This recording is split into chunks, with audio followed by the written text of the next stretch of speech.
Chaim. Cheers, dude. Sounds See, it was interesting. What do you think?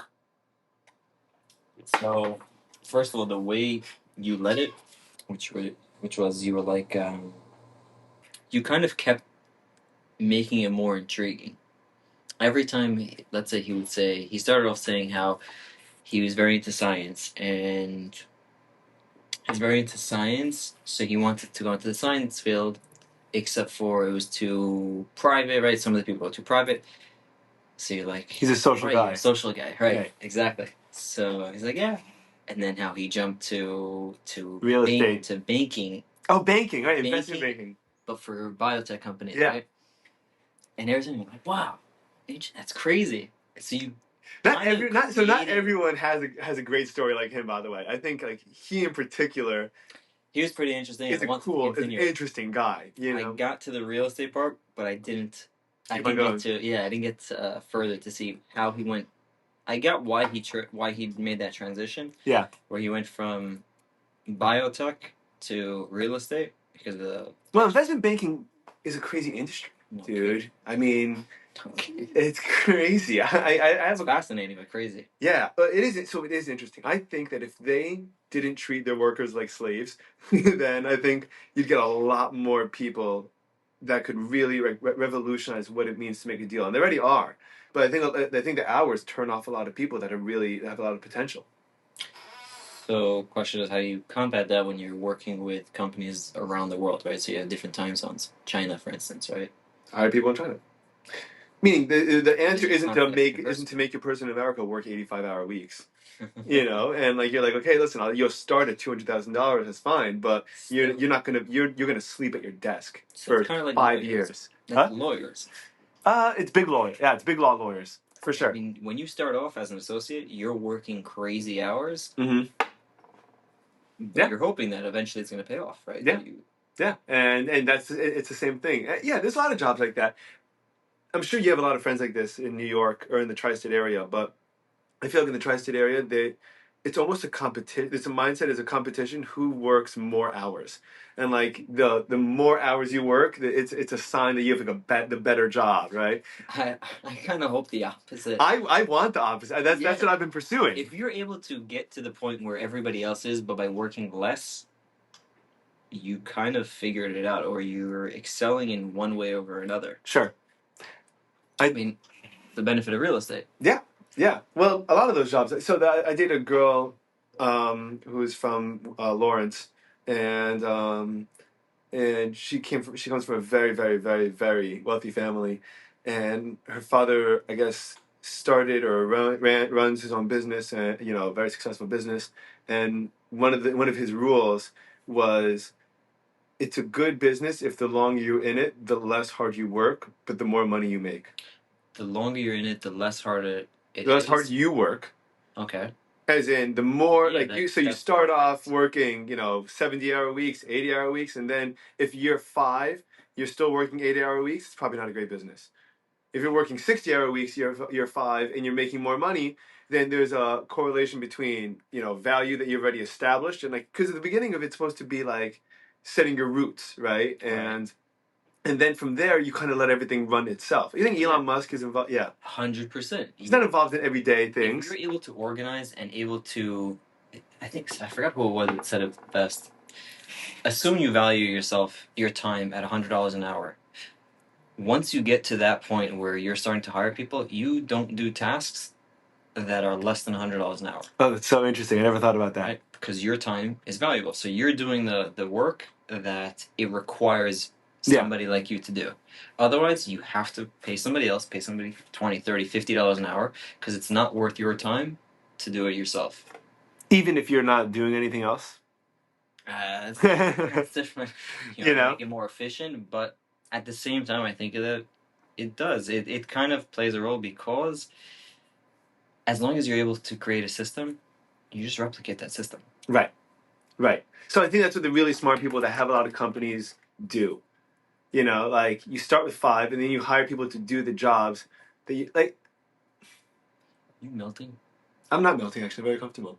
Are you melting? I'm always You're hot. This office, but otherwise pull it down. Oh, why don't you do that? Where did I pull it down from? Straight from the top. Oh, gotcha. Yeah, you can reach it. I have to Let's climb go. up to reach it. Better? Yeah, thanks. Yeah. I don't know. It's a scary thing to do, and It is, especially in this day and age.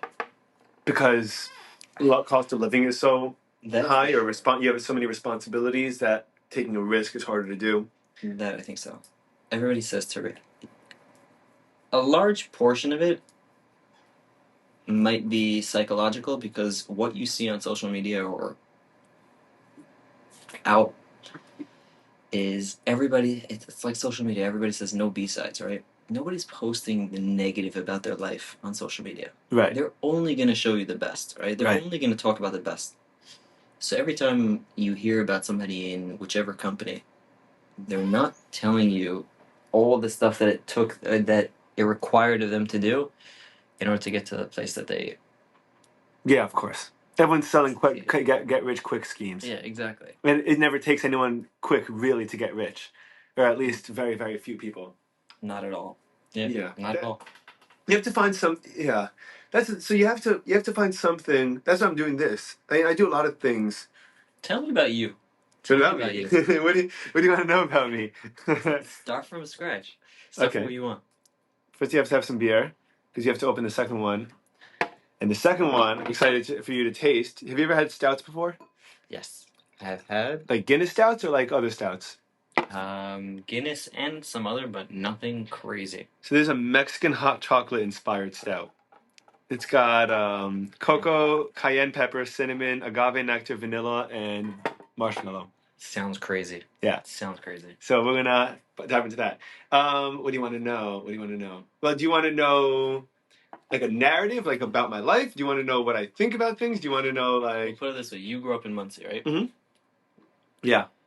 You grew up in Muncie. You were born in Muncie. Born, well, New Jersey, New York. but Jersey? yeah. My parents are already living in the house that no, about to move into the house that they still live in today. Like I grew up in one house my entire life. Yeah, same. And yeah, it's the Yeah. best thing, dude. I mean, I think it's crazy. I can't like even my in-laws, you know, my wife's since my wife's parents got divorced when she I think was in seventh grade or eighth grade maybe, ballpark, and she's probably lived in maybe half a dozen different houses since you know either since then or throughout that process, and I think there's something really cool about having an anchor. Like, you know, like you go back and like this is your home. This is what you've known your entire life. Like there is something about that being home. Can you picture living in multiple houses? At once? No, meaning throughout your life. Yes, I could, only because I have now. Okay. And at this point. But what happens is, what I've noticed is I don't always love I've loved most of the places I've lived. The only place I haven't loved was Manhattan. You lived in Manhattan Yeah, for a couple months. for college. No, after college actually, because after in Binghamton, so I went to Binghamton. Right. Of course. I went to Binghamton, and the thing that you do in Binghamton, if you're not married by the end of college, which very few people are, Okay. is you either move to the Upper West Side or you move to where you got a job. You know, Straight so from Binghamton. yeah, College. yeah, because I mean you live there, right? It's 2.5 hours away from you know.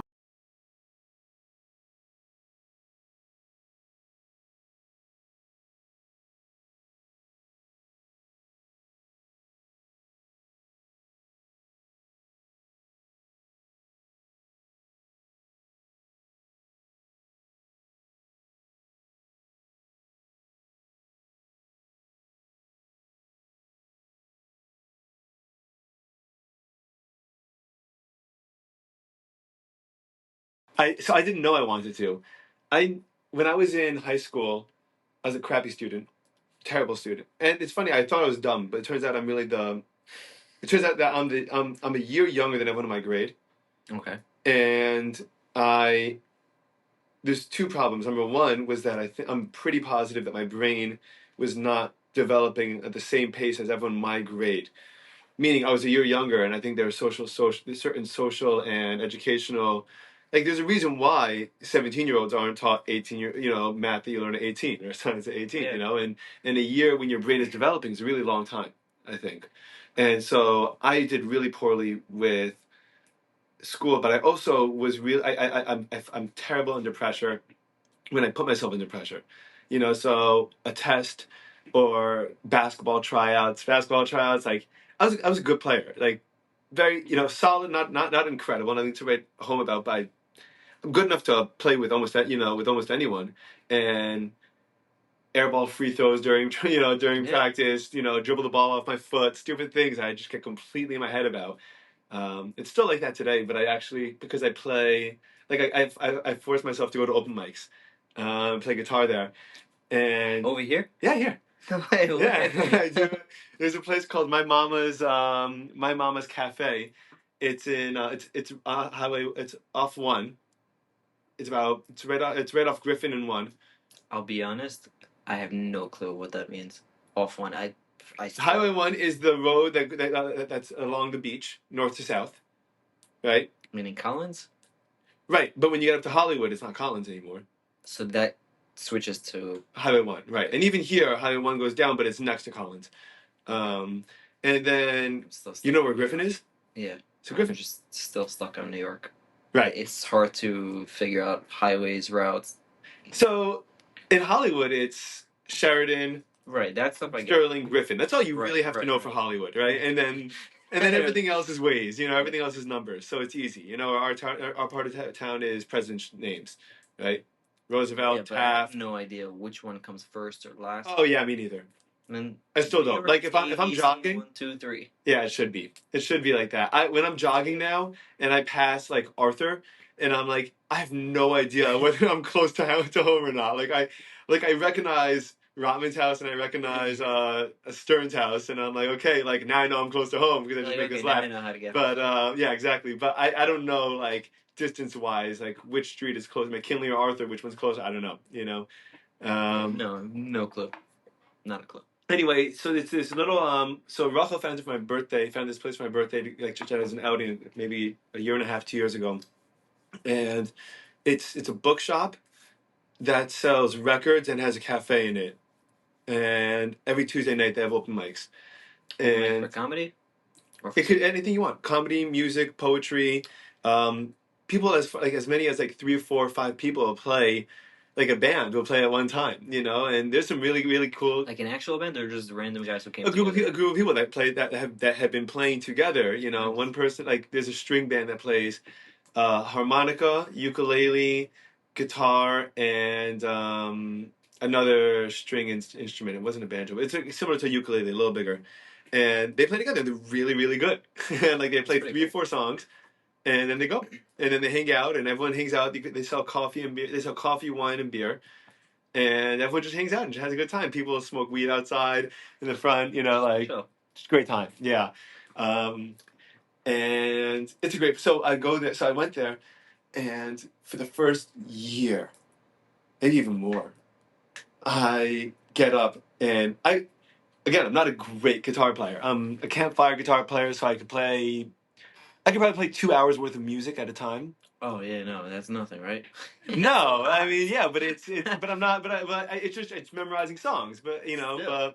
um, and I play, and I get up there, and every bone in my body gets tense, and my voice when I try to sing, like I feel like it's just totally out of my control. I can't get the sounds out right, and the playing feels clunky, and I have to, so I either have to I have a couple of beers beforehand or a couple of shots. Or I close my eyes and I just kind of like, you can like physically just like shrug Really? the stress out of your system a little bit. Like you could like, because when you tension up, all you have to do is just force yourself to get a little looser, Yeah, but and it really works to do it works. I mean, not incredibly, and then I screw up and like the whole thing's ruined, So there was one time recently the most recent time I went was a couple of weeks ago, and something happened. I guess I played songs that everyone knew, and so everyone loved it. Yeah. And it was the best feeling in the entire world. It was 10 minutes of me standing in front of 15 or 20 people, and everyone singing the song that I'm playing with them, and I feel like the freaking king of the world, dude. And I'm like, I can see why musicians do this till they're dead, to the day they die, dude. Because this, if you're in front of a stadium, you're in front of a bar, you're in front of a Broadway theater, and and you get up, and then the applause, and you made yourself vulnerable on stage, and you're opening yourself to like everyone sees like this part of you that could suck or could be incredible, and you open yourself up, and everyone gets up and goes woo, and you're like there's no greater validation in your life than just like making your like putting yourself out there and being accepted. But then it's also just as like Yeah, it's also scary too. Because you have the opposite. because when you don't, Frank Sinatra used to go back to his hotels and just smash everything. If he felt like he had a bad night, go boom, glasses against the wall, bottles there, flip over tables, break TVs, everything, dude. He was known to be a menace. I went through a phase where I just loved his music. I love his music, dude. Just listen to it nonstop. Yeah. There's something soothing about his voice. It's just really soothing. He's amazing. Don't read anything about him because then it's gonna make you not like. It's gonna make you not like him. Now I kind of want to. You should listen. I mean, I have a biography or two on him. When I get very emotionally invested in, like, for me, it's very hard to separate the art from the artist. Okay. And a lot of times I feel like the intention behind the art helps make the art more beautiful. Yeah. You know? More meaningful. Yeah. So a lot of times I'll look into, let's say, I was a big Billy Joel fan growing up. I'd read a couple of biographies about him, and that will or I'll listen to interviews with him, and that'll either strengthen or weaken my relationship to his music. So, given that note, question: do you follow sports? Yes. Okay, so I see. I don't feel quite the same way about athletes as I do about That's kind of where I was going. musicians. Meaning, musicians, if you are passionate about the art itself, right, about their music itself, and therefore you want to know more about the musician, would the same apply to Sport. So no, and the reason why is because they relate to two very different parts of me. I like to watch sports that I play. Like I love watching basketball, right? Okay. And I like to see people do something that I love at the highest level, right? Where I can watch it and I can admire it and I can appreciate how hard it is and I can appreciate like what is going into what LeBron is doing or what Luka's doing, and I'm like, I like to navigate your way through the paint with all those people cluttered around you, and you just feel like like there's no room to maneuver, and you just get the ball out somehow. And you're like, I get it. You could whoa, yeah, and you relate to it, but music to me is much more of it's a life guide. Music I use as a guide. Yeah, like it reflects my mood, or it will help create my mood. Lyrics will speak to different points in my life as to what I'm going through, what I'm relating to. That, no? Who? David Melech, I think. About what? Basically says that He's a poet. Yeah, music speaks to the soul. For sure. Growing up in high school, did you have like phases where you went through? Are you kidding? Why? Because you were going through whatever it was, and like this music just somehow hit home. Yeah, it spoke to you. It spoke to you. And so there's the music, and then there's the lyrics. Okay. And hopefully they kind of match up. Right. Or hopefully the lyrics are thought out. I'm a big lyric guy. I love lyrics. Rap? I used to listen to a lot of rap. You used to because of the beat, or you used to I used because to of the lyrics? Both. Really? Yes. Sometimes the lyrics just don't make it for me. So granted, I haven't listened to rap music. The last rap album I listened to was Take Care from Drake. That was the last. And then at the time I was listening to Drake, Kid Cudi, Lil Wayne, DJ Khaled, who else was like that whole time period, that whole era. Never got into Eminem really. He felt like too like there's something about his voice that felt like it was just like beating my soul, like it was like it was like, and I know there's no question as to his talent, and to it didn't speak to me, and he even his background wouldn't kind of get you interested in his music. I don't know his background. Really? Eminem's? No. Crazy. You ever watched the movie 8 Mile? No, I heard of it, but I never watched it. Come on. Yeah, worth watching. Does he star in it? It's Is he act in it? Or someone else? Yeah, it's him. Pretty sure it's him. I'll have to look into that because I love movies too. Came up. I mean, it kind of gives you a background into how he came up and the Sure. song, right? It's pretty cool. I mean, he talks about how in one of his songs where his mother and he was seeing like dragons or something because his mom used to put drugs or something in his soup or cereal. No way. Like some cracked out crazy stuff. But, And he made his way out of it. yeah, I mean, at least from the video, from the movie, it was pretty wacky. I gotta look into that. That's crazy. When did it must have come out a while ago, right? Yeah, years and years ago. He was big in the 90s? 90s and 2000s? 2000s for sure. 90s, I don't know. 90s, I have no clue. I think we lived in probably the best generation growing up. Of what? Music or just in general? In general. Music, movies, internet, everything. I was about to say we had yeah, for sure. If you think about it, we had all the conveniences of technology without all the dangers of growing up with like full on technology immersed in our lives. Absolutely. You know? You were able to How be old are you? social. 26? 26? 28. 28. 28. Yeah, 20. Yeah. 20. He's my same age as me. So yeah, dude. You grew up. I bet you used to have those video players, the flip video players that you bring on airplanes or whatever. The actual VCRs. The VCRs for sure. VCRs, we had a closet. We still have Yeah. a closet full of them. Those are great, dude. And then you turn them on, and then it has the FBI warning that these and then the big green screen before the commercial with the globe on it. And now for our feature presentation after all the commercials. Trying to get those movies now, like whatever movie was back on VCR now, it's not so easy to get. What do you mean? To buy them as VCRs or to just access them in general? Online. No, like Netflix what? or something, you can't. A lot of it's on Disney. A lot of them are on streaming services. That you have to pay for. No, sorry, not that you have to pay for, that you won't be able to find, and if you do find it, no, I don't even think you're gonna be able to find it. Like what?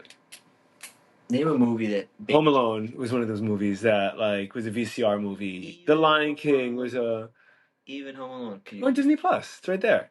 Home Alone, all of them? I think so. They have to be, dude. No, you know why? Because I'll tell you why. You want some more? Go for it. It's a what happened? So I love the entertainment industry and the TV business, and there's an enormous amount of value to licensing rights. Okay, which licensing rights is I am the studio that made Home Alone, right? Okay. And Netflix calls me and says, "Hi, we want to feature Home Alone on Netflix." Right. So and they say, "Well, I think Home Alone. I'll give it to you. I'm not going to give it to you forever. Right. I'll give it to you for a year if you give me $20 million." Right. They lease the right. Right. Exactly. They lease the rights to be able to play it. Licensing has always been the business that they're in. So a lot of times it's hard to keep track as to what movies are going to be because different people are competing for them. Fine, I get that. But, and then, for example, like The Office was enormous on Netflix. And then Peacock, which was the studio behind The Office, made their own streaming service and said, we're not lending it out to anyone now. Now we're going to use it as an anchor for people to come to us. And for $4 a month, $5 a month, $10 a month, whatever it is, we'll determine that I want to pay, I'm going to do that to be able to watch The Office and no one else could get it. Right? You like The Office? I love The Office. Really? I didn't like Steve Carell so much, which is a hot take. Get into it. I'm kidding, because he's pretty much the primary. He's annoying, but I think the show has enough strong characters and strong enough writing and good enough comedy that you can even take him out of the picture and have a very, very good show. For me, it was the constant back and forth as if they're interviewing the characters. You didn't like that? I get it was part of the point, but it just didn't sit right with me. So interesting. That was the same time as Lost, no? Yeah, I think so. Remember Lost? I never got into it. Lost? You know what's funny? I was looking for a show in college. I forgot what I just finished watching. I just finished watching House of Cards, actually, for the first time. I'm watching that right now with Rachel, actually. She never saw it before. Dude, Kevin Spacey is... Somebody who you don't want to look up his background. Well, he's incredible. His acting. He is such an amazing actor. I can't tell what I think of him. Because recently he did a podcast with Lex Friedman recently, or a couple months ago, which I thought kind of was validating. Not validating, but like good enough, I think, in my opinion, to like have forgiven him. And then he went, I think, on Piers Morgan, and he kind of oversold himself a little bit. And then I didn't know what to. The problem is with trust is that it's so fragile that an entire, like, even if something you said was true, if you say something that's not connected to that, and then that's a lie, then your previous thing that you said that was the truth brings everything out. Yeah, exactly. So it's really, really, really hard to tell. But his acting, dude, was insane. So I started watching. So I watched the first episode of Lost. I was like, this is amazing. Yeah. Watched the second episode. I'm like, oh no, I'm gonna be hooked. And then I texted a couple of friends and I was like, you guys watch Lost, right? And they're like, yeah. I'm like, is it worth watch? Is the end? I heard, is the show worth watching? Is it worth investing all those hours into? When did you ask them this? 2016 or 17. Okay, this was after. I think the show had ended. I think. Okay, yeah, so the last 2 seasons sucked. That's what they said to me. It blew everything up. So I looked up the ending. I googled the ending and I was like, I'm not gonna get into this. Like I just removed myself. Yeah. Like, it took it from something that could have potentially been real to something completely fake and just Looney Tunes out there. Yeah. And it kind of you kind of betrayed the audience too. Yeah, because but a lot of times, a lot of these things are also, by the way, if you just keep track of like how these things work, a lot of times these are like studio problems. These are business problems. These are problems with creators not being interested in continuing, or the studio forcing them. Imagine? That's what it is a lot of the time. Writer's block? Not right now. You have writer's block. You have a writer's room. You have 20 people, 25 people sitting around a table coming up with story ideas. And then, there's one showrunner is what you'd call him, the person that has the final say, but he's not thinking of everything by himself. No. For the most part. But, with Sopranos almost stopped after I think season 4 because Tony wanted more money, and because and he just felt it wasn't worth it. It wasn't worth. He was exhausted doing that role. There were a lot of shows that had a lot of seasons, and then people were wondering, like, okay, no, maybe it's enough. Like, it's just repetitive. The best shows are the last 4 or 5 seasons. That's it. But that's so little. I know, because more than that, you already like think about what 4 or 5 hours is. Let's say The Sopranos. It's an hour an episode. There's 12 to 15 episodes per season, right? Okay. That's 120 hours of storytelling a season, and you have 6 of those. 600 hours of television. How many stories can you tell? And yeah, for certain things, you could go on forever. Every minute of The Sopranos is amazing. Every minute of Entourage is gold. Oh my god! For the longest time, I thought that they're coming out with a reboot. They wanted to do it. Aren't they still doing it? Doug Ellis or who? Yeah, Doug Ellen. He has this great podcast called Victory. Yeah, Victory. Yeah, and they were and that podcast really got a lot of traction, and they were doing live shows, and they were doing and they were like up there with top podcasts, and on all platforms, and it kind of just fell apart either because it went on for a couple of years, but it's really if you want to make money or you're doing something with 3 people and everyone's on the same schedule for 3 years, it's hard to keep together, At a certain point, you're like, I can't. Like, Doug Ellen had a baby, and had a baby. E had a baby. E, who's Kevin Connolly, had a baby. Drama or Kevin Dillon had he had to do a family in New York and flying back and forth and shooting movies. He's like, I'm not gonna not work while I'm doing this. Something else also. Something with like Spartacus, that type of. He was acting. He plays a lot of golf. All these guys play a lot of golf. Do you play golf? No, I kind of want to get into it. I really want to get into it. You really want to get into it? Why? I don't know. Something about Florida. Something about Florida. Like I played golf a couple of times. A couple of times. I couldn't get into it. Like In New York or in it's Florida? over here. Okay. It's like it was kind of an awkward movement. You gotta get a coach. You gotta do it right. All these things. Tennis. If you're gonna do these things at this point in our lives, which I'm a big advocate of, like if you're starting something new after the age of 20, I'm a big advocate of getting someone that knows what they're doing to help you walk through at least the first stages until you have the fundamentals down, and then you can kind of work, teach yourself and work on yourself. If you feel like you still need a teacher, great, keep one up. But there's something, so at least for me, I'm a very experiential learner, and I'm social. I'm both social and experiential. So I need someone to like give me feedback while I'm going to tell like so that I can learn from that and see what's good or bad. Kind of feel the same way in the sense where if you're gonna try something new, but there's a whole bunch of versions to it, right? Let's say a beer, right? You've never drinking beer before. You want to try a beer. If you try a beer and you don't like it, that doesn't mean that you don't like beer, yeah, right? It doesn't mean stop. Try different variations of beer. Try to figure. If there's 5 variations, try all 5 before you make your decision. Yeah. Because one might not be for you, the other 4 might. It's like don't stop after you try once. I think you apply it to everything. Mm-hmm. You want to try having kids. One kid doesn't work. You need 5. Which that I don't know. For me, I always looked at it like, okay, fine. I'm gonna try it. First, let me try to research as much as I possibly can about it. Mm-hmm. Once I get it down pat, cigars, perfect. Do you smoke cigars? Yeah.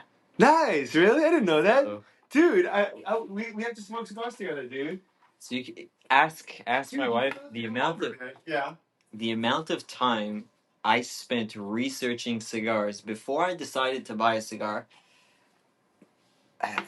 Probably months. Really? Researching, watching, learning. But then there's the experience of actually smoking one and having to develop the taste for it, no? Yeah, but I'm not going to buy a whole bunch of cigars and be like, oh, shoot, they're all crap, or I didn't know what I was doing and I got the wrong ones. I'm like, okay, fine, you know what? I got everything down pat. I knew what I wanted to order, or what I should order. I got a whole bunch of different ones, and then I narrowed it down, and now I know what I like. Now you know what you like? What do you like? Trinidad. They're Cubans, but Trinidad, the company. What kind of body? Light, medium, dark? Depends. Depends what I'm in the mood for. Also depends when. The dark ones can knock you the fuck out, dude. Pretty flavorful. They are. Which one? Like, also the size. Size makes a difference because if you're gonna sit down and you know that you're gonna have a few hours, great. Sure. Otherwise, I feel like you're trying to chase something that you're not gonna be able to finish. Yeah, I don't mind starting a cigar and then putting it down and then continuing the next day. As long as it's like. Yeah, I mean, properly done. Yeah, even lighting it. Oh, I just learned about this, dude. You don't use a lighter. Toasting. Toasting, but you don't. But even if you're using a torch, you don't burn the cigar. No. You hold it like an inch from the cigar, and the heat itself will be enough to light it. And you go around and around. Don't keep puffing on it as you're lighting it. Like a degenerate, like a crack addict. you see everybody just like. That's right. It's like everybody looks at it. It's like, okay, fine. You want a lot of smoke. No, it's not what it's about. That's right. That's right. It's very funny that you say that. I literally just learned that there's a great cigar place. I'll send you the address after. I forgot what it is called. It's my ways, but the best pricing on cigars in a store that I've ever seen, and the guys there that know everything about cigars. I just walk in. I'm like, I like dark medium bodies. My general flavor profile. I like stout, smoky Scotch, añejo tequila, and they're like, okay, we got you hooked up. Did you ever do that? What? Because you said tequila, like the Schwarzenegger, where he takes his cigar, dips it into tequila. Oh yes, I have done that. I've never tried. So I haven't done it tequila. I've done it with Scotch. It's really good with smoky Scotch. Do you like smoky Scotch? No. Okay. I can't do smoky. You can't do smoky. You don't like smoky. It tastes like, I don't know, like peaty, creamy wood. Yeah. I can't. Yeah. I can't do that. I had a roommate. A neighbor in college. So in college, I lived in apartment building, all 1-bedroom apartments, and Friday nights. One bed, but like just you or a whole bunch of guys? No, just me. $1,000 a month. I got a living room, kitchen, dining area, 2 closets in the hallway, bathroom, bedroom, and it's furnished. Wi-Fi, utilities, everything included. That's wild. I thought Yeah, I mean, it's Binghamton. The heck's in Binghamton? You know, if anything, I would think that it's a whole bunch of guys and girls in a room. That's what I mean. But it's a 1 bedroom. I guess you could share if you want to. At the end of either end of the building, there was 2 bedrooms, and they were a little bigger. And Those are for like couples. no, or if you wanted a roommate and you wanted to pay, I'd say they were $1,200 or $1,400 instead. You wanted to pay $700 instead of $1,000, you get a roommate, right? But Okay. but there, everything was close together, and it was a small. It's a rickety college, off campus college dorm apartments. So I would obviously I couldn't afford. I wasn't buying smoky scotch very often, but when I did, I'd buy Lefroy, either a 10-year or quarter cask for 50, $60, and pop open the bottle. And I'd pour myself a glass, and my neighbor would be in the hallway, and he'd open, my door would be open. He'd be like, dude, I smell your scotch. You're in your kitchen. I'm in the hallway. He goes, I smell your scotch from here, dude. He goes, like, it smells like a campfire. It smells like you're drinking a campfire. How do you do that? I can't. I love it. I think it tastes delicious. Like smoking it? I really, and I'm sure that it originally started with me wanting to be like my dad or impress my dad because he loves smoky stuff. But I really developed a taste for it. I really like it. But I mean, no, I remember the label, black label. Yeah, but that's not smoky.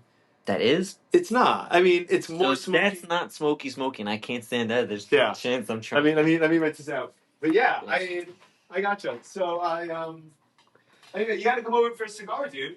You have to come over. Michael keeps telling me. I smoked a cigar with him recently. Yeah, how was? It was good. It was fun hanging out with him.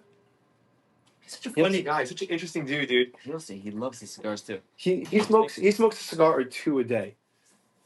Right. He smokes a lot. But okay. I wanted to. Yeah. Go for it.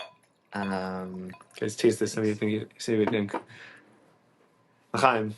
Salut. Cheers.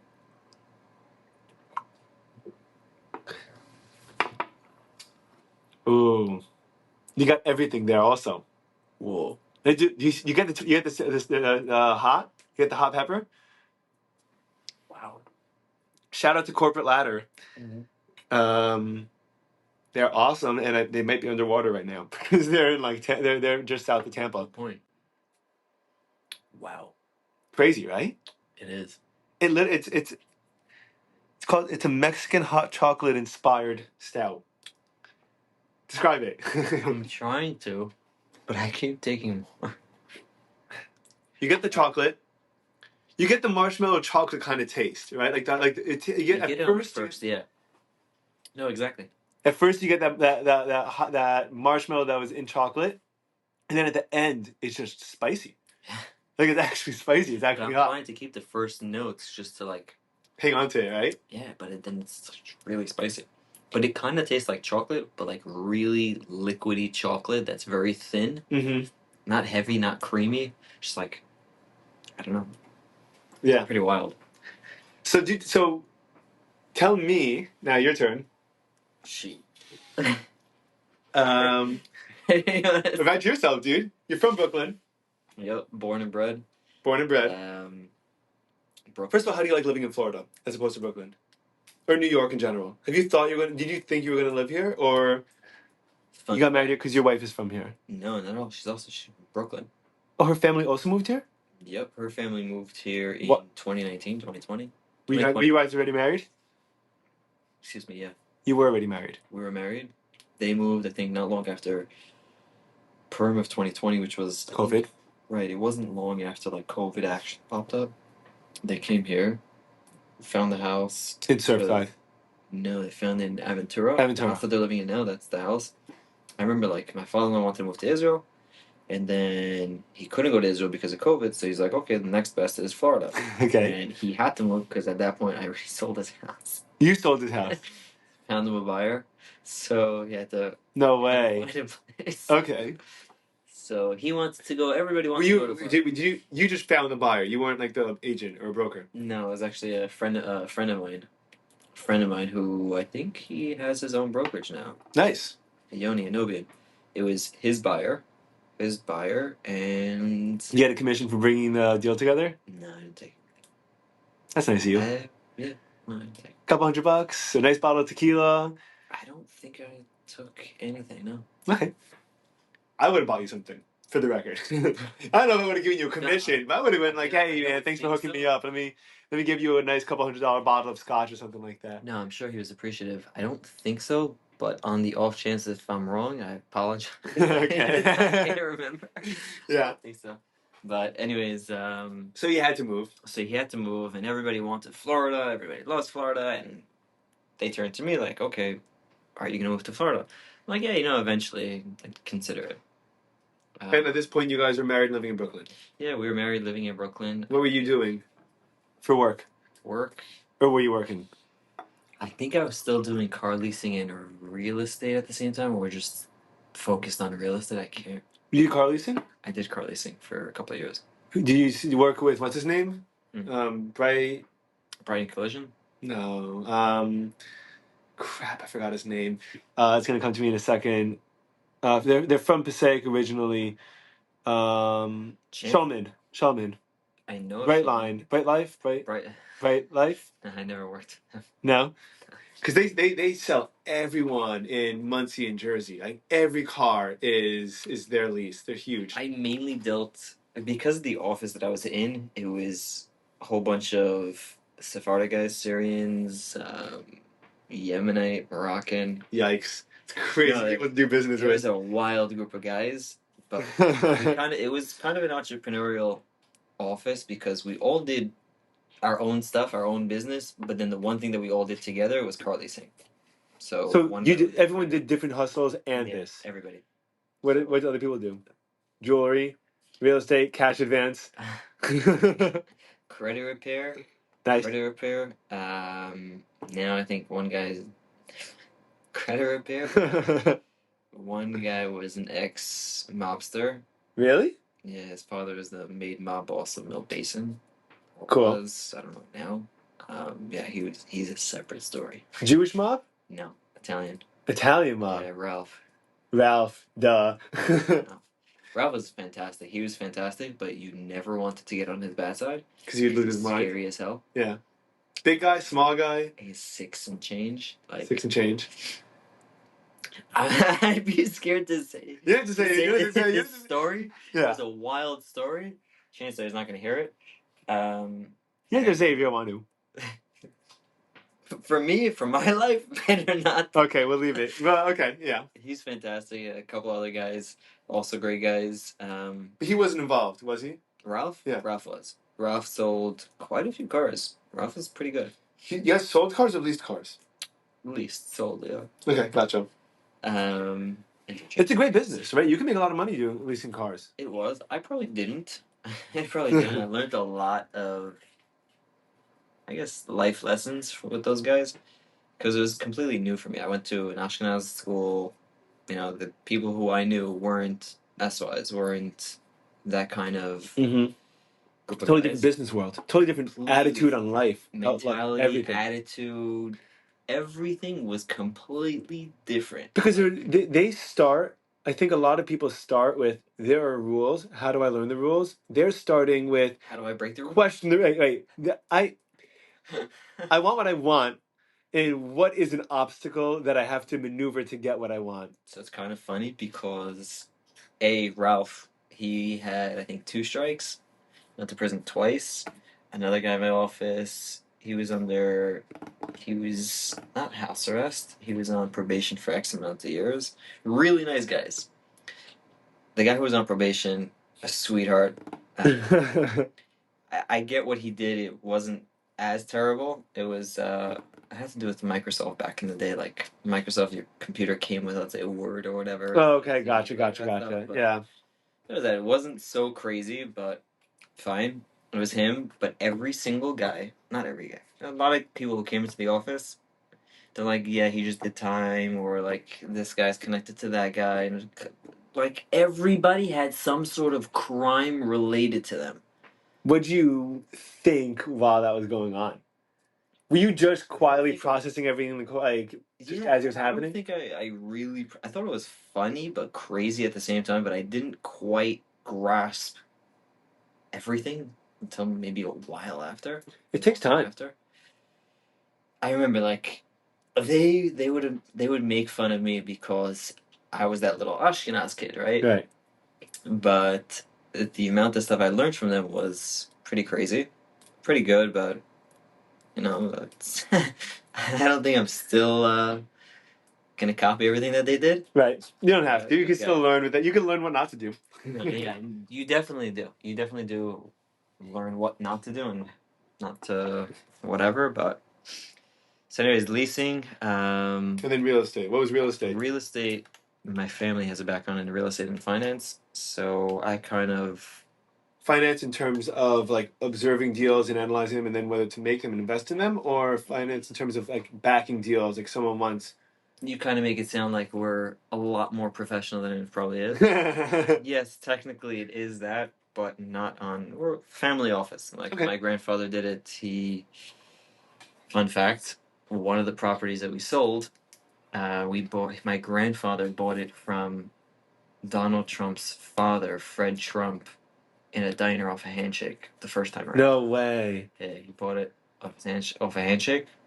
My grandfather figured came from Europe, and after the war, he was whatever. So he got it from Trump, and years later, we still had it.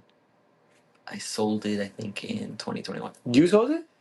I found the bar. I loved real estate. I had to help out my father, so I always grew up hearing about real estate, hearing about hard money loans, interest, all that stuff. So it kind of got me excited, it got me into it, and then Hard money loans are when it's not from a bank or an institution usually, and it's higher percent interest.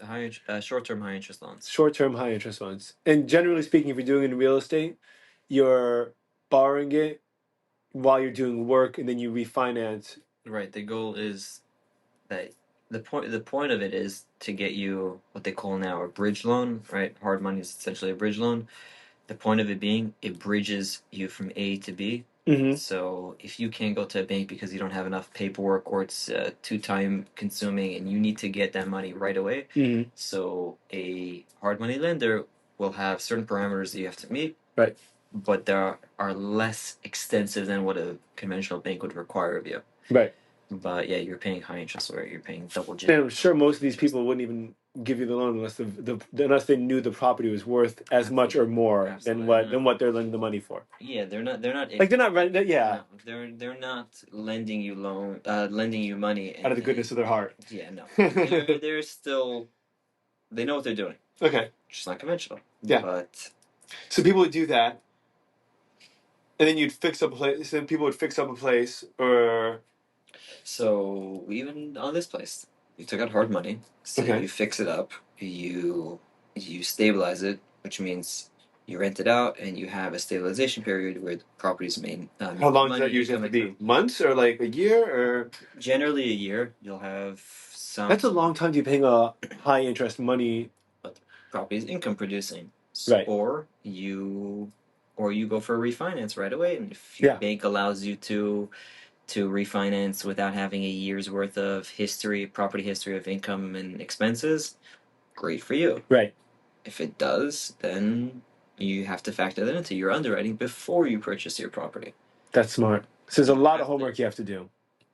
I think yes, there is, although I think it's a lot less convoluted than people make it seem, a lot less. What's more? Sure. Yeah. I think it's not as scary as everybody makes it seem. Dude, I was scared shitless before buying my house. Understandably. Dude, I was on a jog. I happen to speak a lot. I'm usually very healthy and aware about my emotional state, my mental state. And like even if I'm not on like a constant, upward tilt. Like I know where I am, and I kind of like I'm usually pretty good at like just being aware of where I am, right? What do you mean by that? Like let's say, Yeah. for example, I I feel satisfied emotionally and like in terms of like the value of my life and my everyday life based on how creative I'm being and how many shared experiences and real experiences that I'm having with people, generally speaking. And you're in touch with that Very daily? much, very much, right? And so, for example, if I go, let's say, a couple of weeks without playing guitar or writing or doing something creative with myself, doing a podcast or whatever, right? And um, and I'm kind of just like living and like I'm still hanging out with people, but like I'm working, I'm making sales, but like something will start like gnawing at me that like I'm not doing what I want, what I'm supposed to be doing, what I feel is valuable with my life, and I get down and down and down and down, Yeah. and then eventually I crash, and it's nothing too bad. It's not like a breakdown crying or go on a crazy bender, and Yeah. But you feel it. but I feel it. I feel heavy and down, and then I know, like I recognize myself. I know myself enough to recognize like I just gotta write, and I'll write for a couple of pages, or I gotta go, or I gotta talk it That out. satisfies it? Yeah, Wow. because I write honestly and emotionally. So I'll write, and I'll be like, I haven't been feeling really great recently. It's probably because I'm not making the best use of my time, and I know that I love doing this, and I'm not investing enough time in that. Or I'm playing guitar, but I'm being repetitive, and I'm not learning any new songs or any new techniques, or I'm not practicing this, and I just feel like I'm on stamp. And my biggest fear in general is Stamped up. wasting my time and wasting my life, like not having fulfilled all my potential. That's one of my biggest fears in the world. So it's significant, and I understand that everyone needs time like to recharge their batteries, and like you can't be productive 101% of the time. You know, like you could, if you're lucky, you'll be productive 80% of the time or 70% of the time, and you need that 30% to do your best for that 70 or 80% of the time, right? Um, but when that 20% becomes 40% or 50% of downtime or hanging out, that's when I start to notice it, right? So I can relate, although a little bit differently. sure, Yes. tell me. Definitely am in tune with emotions, feelings. Although I know when that crash is happening because you feel it as Happening. it's consistent, right? Mhm. Unless you're doing something to change it, to get you out of that feeling, you feel it kind of proceeding, going forward, and taking you down. Um, it- I think it depends. You know yourself why it's happening, what's causing it. For you, I guess writing it out and putting your thoughts on paper does it. Creative expression for me, yeah. Creative expect. It's any kind of form of getting what's in here and in here out. That's it. But you find verbalizing it or writing it actually does it? Huge. Because you know what I could do? I can I can show this to Shua when he's 18 or 20 and he's going through a hard time and be like, Adelson for a second. no, my son. Like, I can show this to my 1.5-year-old when he's 18 or 20, or when he's 17 and he has his first heartbreak and he has no idea what's flying and how to handle it. And I'm like, dude, I've been there, man. Like, and I could show you, or after I die and like I have grandkids and they could just like look at like lad, life's tough. Like life isn't easy for anyone. Like yeah, there's varying degrees of what challenges are and how how people are or how people are built to cope with it or not. But it's tough for everyone. And like to know that like your grandfather or your father or like even Rachel or like anyone to be, or my friends to be like, this is like this is what he was like, this is what he was going through, this is what he was thinking, and like I get it, like that's, to me, that's what the value is. And also it helps clarify your thoughts are never, you notice that you don't think in complete sentences. yes, I realize that. I realize that. It bugs me because in No my one does. head. It's practice, by the way. What do you mean it's practice? It just takes Practice to do practicing. You have to practice. I'm thinking a full thought out of my head. Like, you have to do that. So for me, I kind of think that technology Ruin that. low key fried my brain in a sense where I was able to formulate sentences a lot better or express my thoughts a lot better, even though I'll sit down to a podcast or a YouTube video or hear somebody else speak and I'll completely get what they're saying. Sure. But then I will not be able to regurgitate it. You don't have to. Like, I understand it. It's just practice. It's just practice. It is, but then when It's a muscle. When you're trying to express yourself, the words don't come to me. It's practice. It won't come to you. Speak. Yeah, it is. So it's practice. It's practice talking it out with people. It's the conversations that I would have, I'm not having with most people. Okay, but you need a couple of people. I agree with you, by the way. I don't think you're wrong, but like, for example, I'm a massive advocate of therapy. Right? I think therapy is an incredible thing, and I think psychedelic. Especially we can talk about that in a couple of minutes for sure. But therapy for sure, psychedelic therapy 1,000%. Therapy, I think, yes, it works, but to an extent, it's I wouldn't say overrated. To an extent, you have to really know who you're going to, because there are bad therapists out there. Yeah, and if they don't know how to get to the bottom of something or how to press you when you don't want to speak about it, or to get you to understand what your own thoughts are, it is a skill or it's something that you have to learn. It is a two-way street. You need a good therapist, but it's really good to go to therapy in general, I think. But I've never gone. Right? But what I do have, I have. You have? I've gone for. My mother told us before I got married. She said to us to go to a marriage counselor. Before you get married. So you went with your wife? Yeah, I went with her. I think we did one session. That was it. Yeah. And I genuinely thought that it was waste of time. Waste of time, because we didn't have a reason to go. Yeah, it was just. My mother was like, "Okay, you should go." Sure. Okay, great. I think therapy was first year or 2 years of marriage. I think every single marriage, if you do it right, you have to. If you do it right, stick it out. You have if to. you do it right, dude. So it's such a shame. You also, how old were you when you got married? Oh, you were young. 20. Holy crap, dude! You married for 8 years? Yep, almost 8 years. Yeah.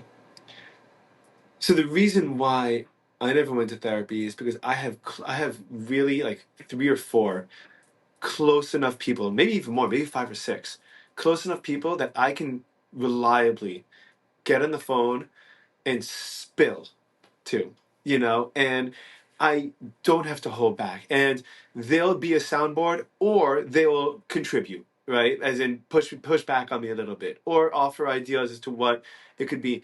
I've gotten and like, I think that's what people need. A lot of people don't have close relationships and friends where they could do that. And by the way, that's why I got good at this, because I would spill myself to people. And like, for example, I was when I was feeling anxious, right? So there were a couple of times in my life, probably 3 or 4 that I could recall immediately, that something was like stewing in me. Yeah. And I'd go for a jog, and while I'm jogging, it just bubbles to the surface, right? It's that steam that, like, when you lift when you pick up the lid off the top of the boiling pot and just steam in your face, it caused me 3 or 4 times in my life, I remember, to just stop. I physically could not keep on moving, right? I'm mid-jog, I'm 3-4 miles in, I'm moving at a good pace, I'm listening to music, I just stop. I'm like, I can't keep on going. And That's crazy.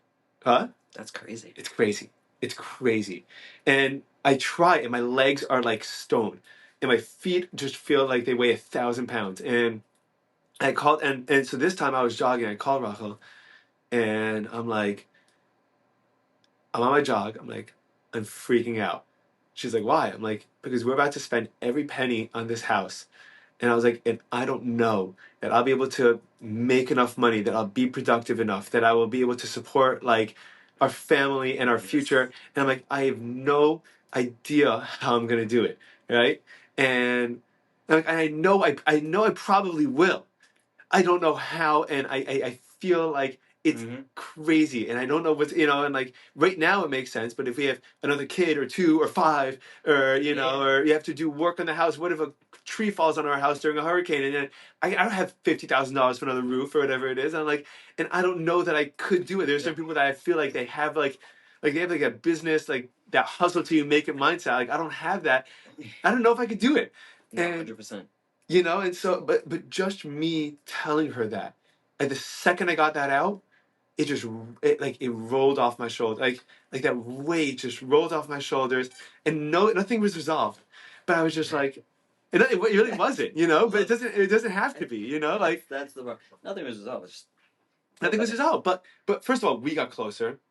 I made myself vulnerable to her, and she felt like our relationship had gotten stronger from that trust and that openness and that vulnerability, which is important. Yeah, no, 100%. And by the way, it happens with friends too, which is the question as to what friends you're willing to do that you're hoping that they're not going to take advantage of your vulnerability, right? Yeah. Because it's a weapon. You hand vulnerability is a hammer. Hey, you want to help me build my house? Sure. Boom, knock you in the head. Or, hey, you want to help me build a house? Sure. And they help you build a house. So Yeah, Hadass is also somebody who I confide in her, I think, more than anybody. it's good she's your wife. Yeah, but I don't know. The growing up, It's not easy to. I think because we were kind of, or at least we grew up there in a time where you're a guy, suck it up, you bottle it up, and that's it. It is how it is. Which, Yeah. to an extent, I completely get it. I understand it. I think, yeah, a lot of things are not meant to be told to them, but there are a lot of things that they help out with. Or just to, like you said, a soundboard. Which, fun fact, I had no idea that was an actual thing until a few years into What, a soundboard? A few years into marriage. Because I remember Hadass would tell me, she's like, sometimes all I want you to do is just listen. I'm not looking for your comments. I'm not looking for your answers. Yeah. I had a good Like, friend. I have a don't very try close to friend fix like it. that. I'm like, oh, okay, fine. I have a close friend where he and I, his name is Avrami. He was just, oh, you weren't here that weekend? I don't Could think. be. He had a couple of guys over. Yeah, and his fiance. Right, the mom? No, the mom. I can't joke. Because you're like, whatever. Yeah. I don't remember. You made a comment. You made or he made a comment about a mom. It's usually me. I'm usually making mom jokes. So then it was with him. Okay. He came for a girl, or his girlfriend's nearby, or No, he came. He proposed to his fiance here. So yeah, I think it's him. Okay. Well, either way, so he's one of the, he's this really he's been like one of my best friends since 10th grade, right? And he will vent to each other, and when we do, the first thing we respond is, "Do you want me to just shut the fuck up, or do you want me to throw this in your face and tell you you're being an idiot and move on, and to get going?" He's like, "Because I'm not sure where you want me, what you want me to do," and I'm like, "Yeah, well, I would just want to get it out. It's fine." And then it's like, "No, you can throw it in my face. I get that I'm being unreasonable, Okay, but does it frustrate you if you go ahead, you tell whoever it is, whatever the problem is, whatever the issue is at that time, and then they give you a answer, response, and you're like, forget it, like Sometimes you don't understand. But sometimes I really don't know what to do. Yeah, but like with this house, I was looking to hear. understand? Like it will be okay. Like with the house. When it comes to something like, I know I should be more mature about this, but it's so hard for me. I'm not looking for advice. I'm looking to get more mature. So shut the fuck up while I'm trying to get more mature. That's. I think I've only had bad experiences in that sense where a lot of times I would overthink things, or I would overthink. I would delve into something and I try to figure out the next 5 steps, and I drastically overthink, and then it'd get to a point where I would be told, "You're overthinking it, dude. It's not a big deal. Just do this." You hate hearing that. Right? No, so I'm like, you know what? Fine. I'll listen. Right? I'll listen, and then it ends up backfiring. And I knew that, and like I'll predict, like, okay, fine. If I do it, then this is gonna happen. And then sure enough, it does happen. It's good thing you didn't say mafia story then. I don't want to deal with the consequences of that, dude. I want to clean you up off this Scarface balcony over here, dude. What I saw. I was thinking about that. I walked in here that this is going to be a Scarface kind of facility. Have you seen that? Scarface facility, where like they just have bodies buried throughout. No. There's, if you go to South Beach by, like, I think 10th Street, or maybe around there, and like along the water, along the beach, by the boardwalk, there's a plaque that says this is the scene in this is the hotel and the scene in Scarface where Al Pacino's friend gets like cut in half by the chainsaw or whatever. That's pretty cool, but no, I've You never saw that? It's cool, dude. No, but we wanted to make this place the whole speakeasy. You gotta. Were you into speakeasies back in the day? Yes. You ever heard of a guy Joe Schwartz? No, but you've mentioned him to me. Yeah. Who is he again? He was like a creator of a lot of the famous speakeasies in New York. Okay, there's a lot of them. Yeah. Hey, do you hang out in the speakeasy scenes? Not really. My brother was back in the day, like all the gin joints. Because that's cool. I'm the youngest of 8, right? The youngest of 8. My oldest sibling, brother of mine, is 44. 45. I was gonna say he's in his 40s, right? Yeah. Okay, so he's 44. That means he was growing up in the 80s. If I'm in the late 80s. If I'm in the 20s, no. When you were born in 95. I'm born in 96. 96. 96, and I'm 28. So figure 20 years is 78. Oh yes, he's growing up in the 80s. He was growing up in the 80s. Yeah. So, yeah. So I remember him coming home, but he was always out. He was in what was it called back then? What? In the city, the village. Yeah, East Village. East Village. That's like where Bob Dylan hang out, or West Village, Hell's Kitchen. So he used to go to all these places, all the gin joints. Like you would have to look up online, like how to get in. Exactly. Dude, I was in Dublin with my friend Zach Alexander, who you may have met. He's been here for Shabbos a bunch, and very good buddy of mine. He's from Muncie originally, and he's a very sweet, proper, polite guy, right? But the most loyal friend you can imagine, and he gives me and so he lives like a mile and a half from me. And he went to a different middle school. He went to Yavna growing up, Yavna, and I went to Ashar. Okay. And but we had similar friends from the community. So during the bar mitzvah times when we were 13, like we'd always just like run like bump into each other, but we didn't like we've heard of each other from our friends. And then I went to TABC. He went to Frisch, and then he heard that I was switching from TABC to Frisch, and he sent me a message. He just texted me or sent me like a iMessage, right? Right. And on the computer. What was it called before iMessage? MSN. What? MSN. Maybe or something like that. He had a Rangers logo as like his profile picture. Or AOL. AOL or something like that. So he would. So he sent me a message. Hey man, I heard your move. I heard you're switching to Frisch. I'm so excited. If you ever need anything, let me know. And like he was so nice to like because I was going to school. I didn't know. I knew 5 kids out of 150 kids in my grade. What grade? Going into 11th grade. Oh wow, you switched in 11th? Going into 11th, yeah. That's crazy. Yeah, dude. It's best 2 years of my life, but or some of the best 2. I had a lot of good years of my life. 11th, yeah. You also switch 11th? Yeah, to Muncie. Really? Yeah. Switched to Muncie for 11th and then back to YFR for 12th. I was in YFR for 9th. You didn't go to Waterbury? Nope. Did you want to? Nope. Why not? I am not a Waterbury guy. You don't think so? No offense to them, but nope. Why not? Just not my crowd, not my vibe. Okay, good answer.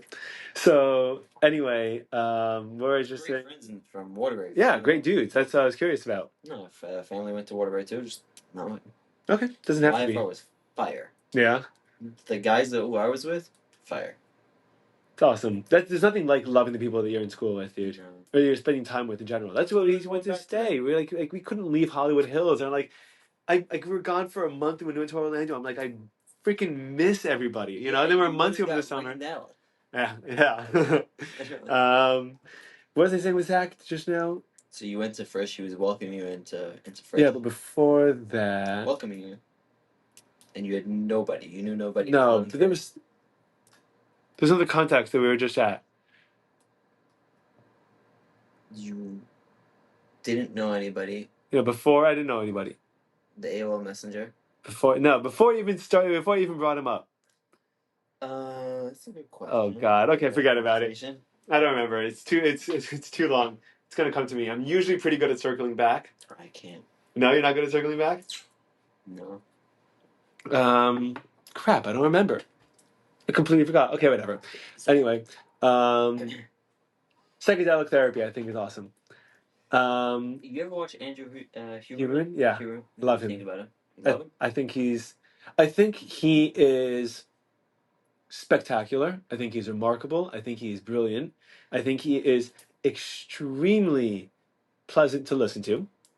I think he is extremely cautious in the most rational and logical way. And I don't think that most people, I think that there's a differentiation between people's ideals and how they want to live and implementation and how they live. Okay. And he's really good at coinciding the two and then giving you steps to get to bridge that gap a little bit.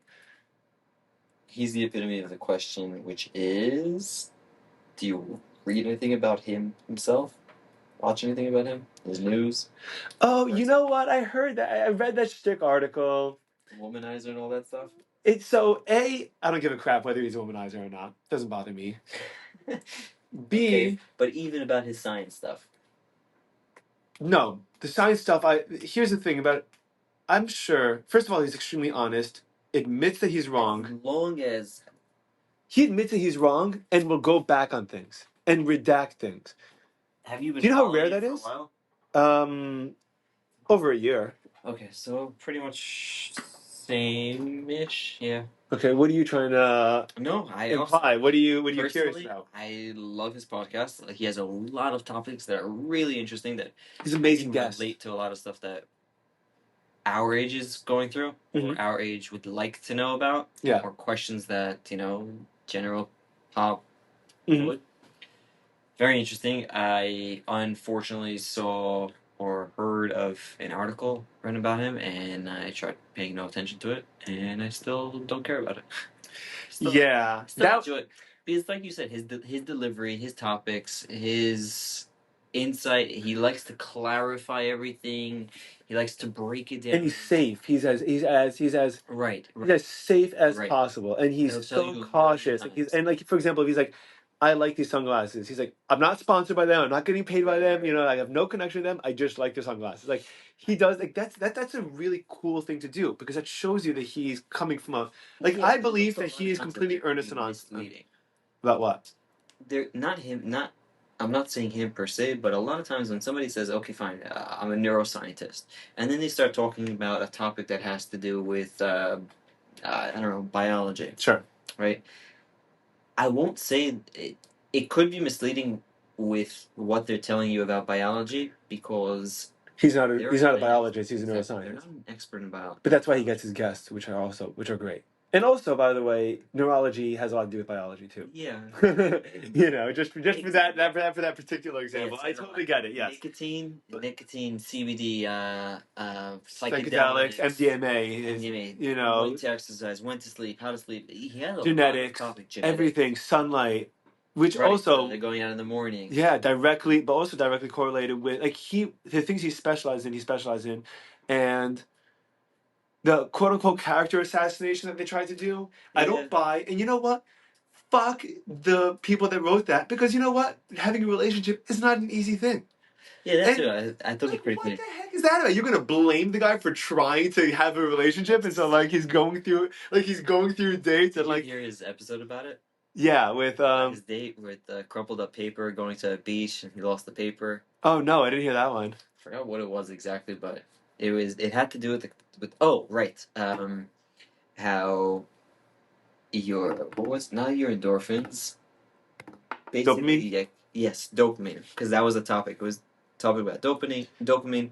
So he's saying how he planned this whole picnic or something, and he was going to the beach with his girlfriend, and I could see him being the cutest guy packing up a picnic too. Like he's like very earnest about it, and like it's has very proper funny. He dresses all like covered up, but he's jacked. Yeah, jacked, dude, crazy, because he's healthy.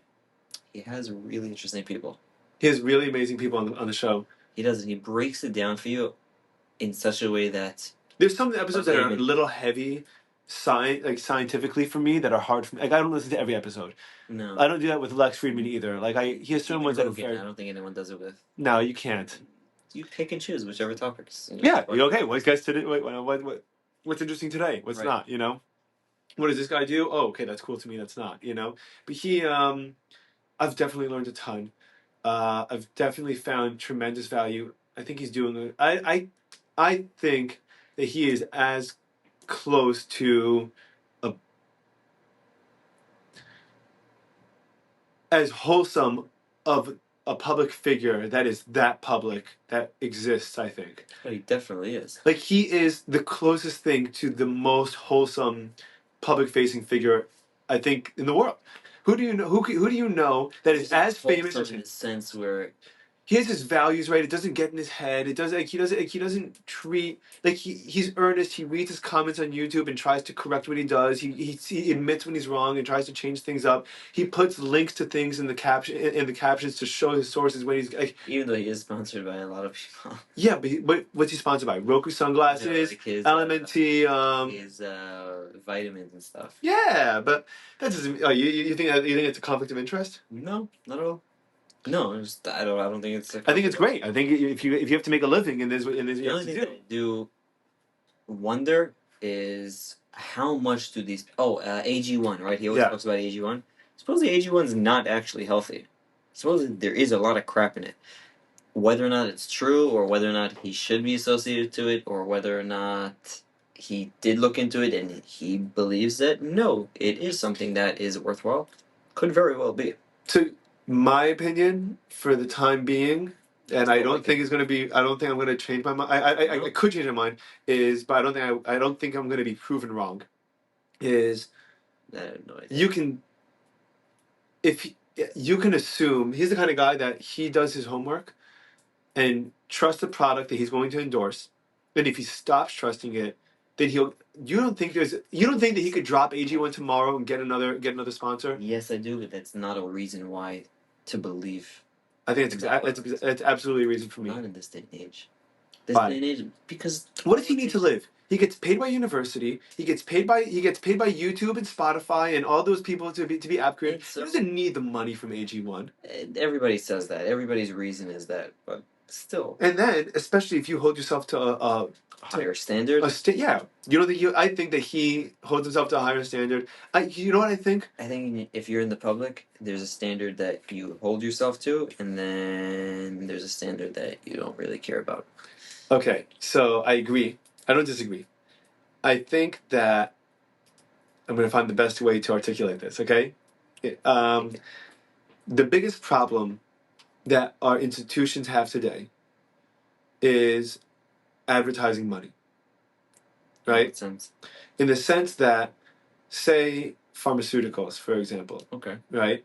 They have their fingers in every industry, right? And so, and because they're powerful and because they make trillions and trillions and trillions of dollars, and because they make up X percent of X, Y, and Z institutions' budget, you know, fill in the blank. Right. It could be sports, it could be news, it could be politics, it could be whatever, right?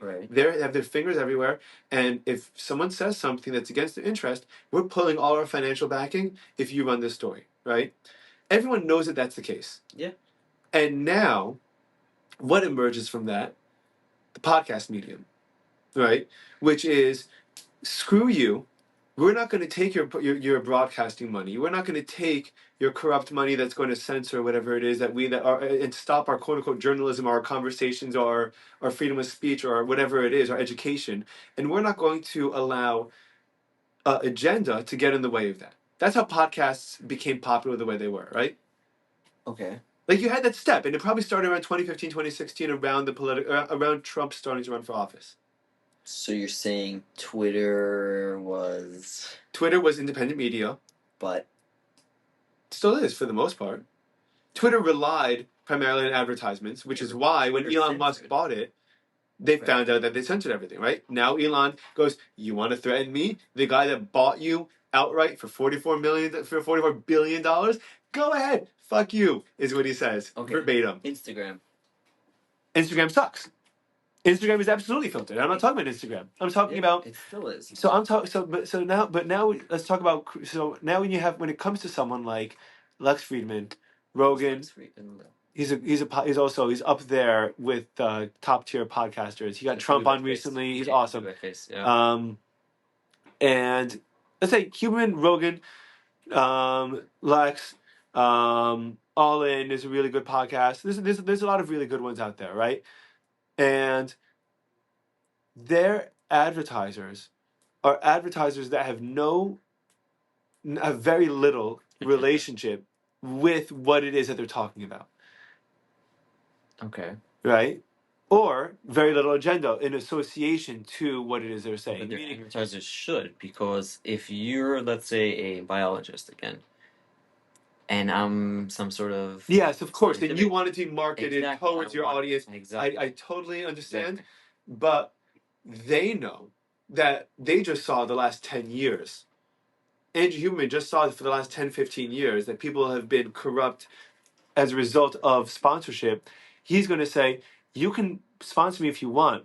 But I will still talk. I will not. Yeah, I will not change my content if you try to change. And if I find out that your content is not what it is, or you try to change what I'm trying to think, screw you. Right, Lex there's a Friedman lot of doesn't people even like that. say who sponsors him. He's like, if you want to support the show, check out the notes, check out the sponsors in the caption. He didn't even say who they are, right? That's what he does. He got Trump on. He probably got 10 million views, right? And I think he averages 3 to 5 million views an episode, right? It's crazy.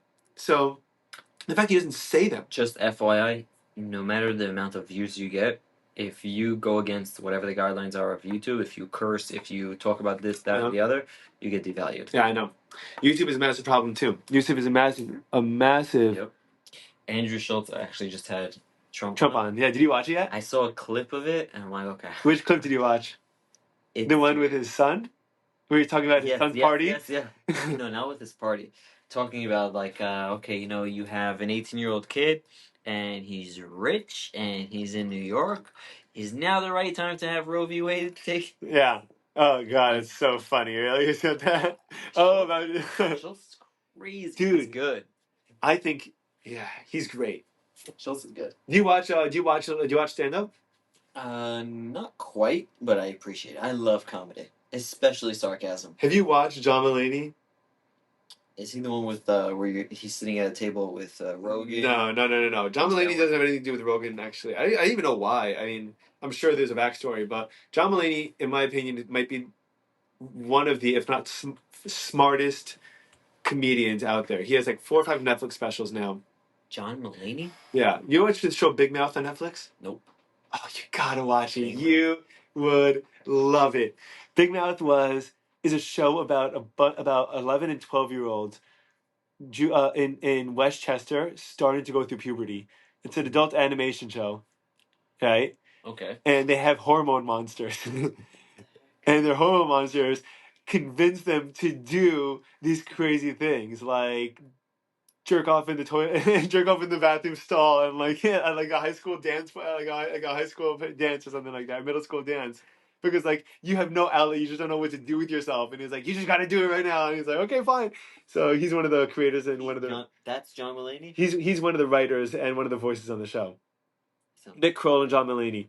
Okay. But John Mulaney is also he has I think 4 or 5 specials on Netflix. Brilliant.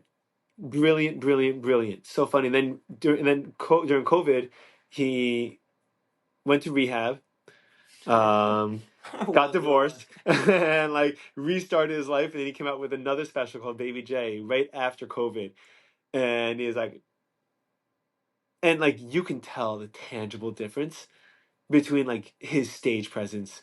So you're saying when he was on drugs versus when he was not? His content was really, really good still. You could tell when his both, because when you're smart, you're smart. If you're a smart, funny guy, you're a smart, funny guy. If you get amped up before you go on stage, and then all of a sudden your performance is you running back and forth on stage and gesturing with your hands and throwing yourself everywhere, it's got more flair. It's got more, it's got more entertainment. It's got more entertainment value. And then he came and he kind of looked there's cocaine skinny, coke skinny. He was coke skinny, because he got a little heavier a couple of years later, and it's the freakiest thing.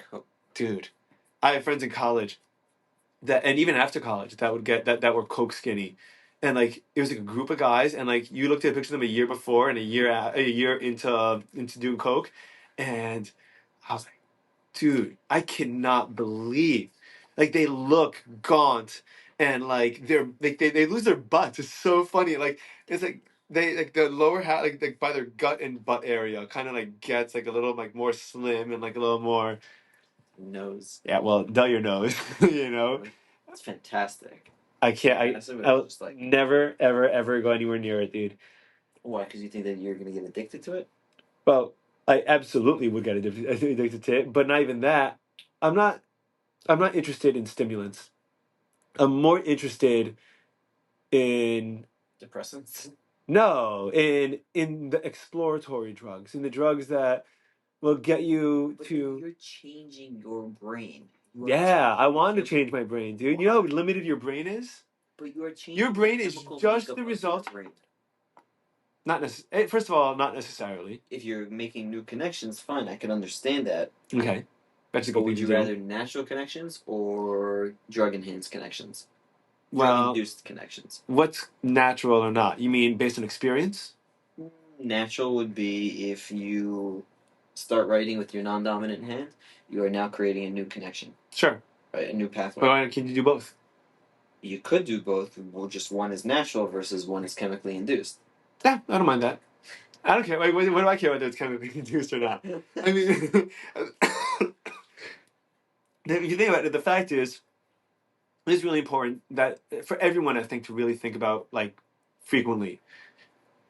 Our brains are the most local in term like organism in terms of it just knows what it knows based on our experiences, and that's it. And maybe some genetics, maybe right, and and that's it. So now that's extremely limiting. I'm a 28-year-old Jewish kid from a upper middle class family in Rockland County, that is a safe, comfortable Jewish area with five younger siblings. I'm the oldest. I've had X, Y, and Z experiences, but like there's so much more to the world and so much more to life, and I can't even begin to access or fathom it. And like my brain is not even built to fathom it. Why would I not want to get beyond just myself? Like think about this: when you're a kid, what's growing? What does it mean to grow up, or to mature, or to develop, to learn? You're limited. You're exposed to something new, and you find a way to implement that into your life, or implement yourself into that bigger picture, right? Okay. That's what the picture of that's the difference between like It's acquiring new knowledge. yeah, New but there's perspective. but the difference of say for example the experience you get when you're blown away by some beautiful nature, where you feel like you're part of something bigger, Yeah. as opposed to a new experience where you didn't realize that now it's part of you. So now you're as opposed to you being bigger, you're part of something. They're two different experiences, right? Okay, it either makes you more in touch with yourself or In it touch with the makes world, right. right? Exactly, or add on to yourself, right? And so as you collect experiences and as you learn more and read more and talk to more people and listen to more things, then that all becomes integrated into this person that is you. And then you become like a snowball and you keep on packing snow on, you keep on getting bigger and bigger and bigger and bigger. And as you get older, it becomes harder and harder for you to do. You become more set in your ways because your job is now not to find your way in the world. Your job as you get older is to teach the next generation, to settle down, to have a family, to help them navigate their way. Your job is not as much to explore as much as it is to pass on what you've learned and how to get where you are, how to survive, how to succeed, how to navigate your way through the world to your younger family, which is why you learn less as you get older. You might learn less as you get older, but at the same time, here's a curveball. Okay. Curveball. But yes, Do a you- pushback, whatever. No, no, no. Do you also think? I mean, I personally think that I completely look at things differently, or I finally understood a lot of things better when I was 24, 25. I think that's when it kind of broke in the sense where I had a lot more experiences that I could tap into, Right. or I could truly understand and truly I don't know, analyze the situation a lot better than I would when I was 18, 19, 20, 21. Right. You think so, but I think it's also what do they say where a brain doesn't fully develop till you're 20 something. 25, I think, or 25. I genuinely feel like at roughly that age, game changer. Yeah. Game changer. I totally agree. But does that mean that you're done at 25? No, not No, right? Not at all. It doesn't. And I agree with you, by the way. I think you just look at things and you analyze things a lot differently. Yeah. So I 1,000% agree with you. And I definitely, I mean, listen, I tear up now when I'm at a sports game or I'm even watching a sports game and the national anthem comes on. Like there's certain things that mean more to me now. Like I was listening to a podcast recently called it's called the Martyr Made podcast, and it's this history podcast, and it goes through a lot of very deep dives into very particular points in time. So, for example, the Israel-Palestine conflict from 1910 to 1948. Okay. I didn't even know that there was a conflict before 1948. I didn't even know that it existed, right? And it is, I think, 5 or 6 parts, and it was probably 30 hours total. What the heck? It was a lot. 30 hours on it? Yeah. It was like an hour a year? It was a lot, dude. It was a lot of material, but it was incredible, right? But and so this new one I'm listening to is about the Johnston cult, which is the cult with so Jim Jones is this guy. He's a preacher, and he started a cult that ultimately led in 900 plus people, including mothers, children, husbands, fathers, committing mass suicide or murder. That sounds like the TV show The Following. Maybe based on that. No. You would, I mean, I'm guessing, love it. It is it's about Edgar Allan Poe. Oh, cool. Where the cult leader basically bases his whole idea on Poe. That's cool. Pretty sure. I'll have to check it out. And then The Following? What's it on? The Following? Do you remember? Probably Netflix. I'll look it up. For sure. But so one of the things he did in this episode is he played a recording of the last scene while everyone was committing mass suicide, and you hear, and mothers are literally feeding their babies cyanide, and you hear babies crying, and for the first time in my life, I could not handle it. I skipped forward. That was real. That recording was real. Yeah. Retarded. It's crazy. Dude, this guy exposed himself to because he was trying to do it. Dude, this one is a 7-part series. No, the person that's doing the podcast. It's a 7-part series. I think it's longer than the Israel one. It's like 45, 50 hours of content. It's crazy. And maybe it's an 8-part series. So this guy has the recording. So this guy does the research. He does all the research. He reads books and books and books, and then he goes to the archives and he goes to the libraries and he finds recordings and he finds videos and he finds like anything that anyone had out there, because journalism, it really is. And so and there was one he just did. I listened to the 3rd episode. I didn't even he didn't even mention the name Jim Jones once. It was just about the context of what the world that they were in was like. It was Martin Luther King and Malcolm X and the civil rights movement and like what was going on, that people in general were susceptible to being part of a cult. Okay. And like it was a 4.5-hour podcast about Jim Jones without mentioning Jim Jones or his family, without the cult at all, because it was just like, you need to know all this to get the picture. Pretty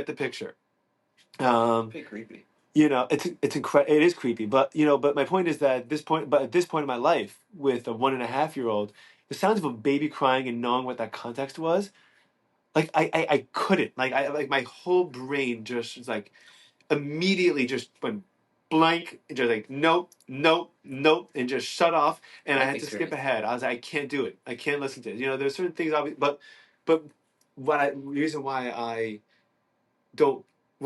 think that the value of psychedelics, and again, not for everyone, not every day, not whatever, is is to open your mind. And we live in a world today where we have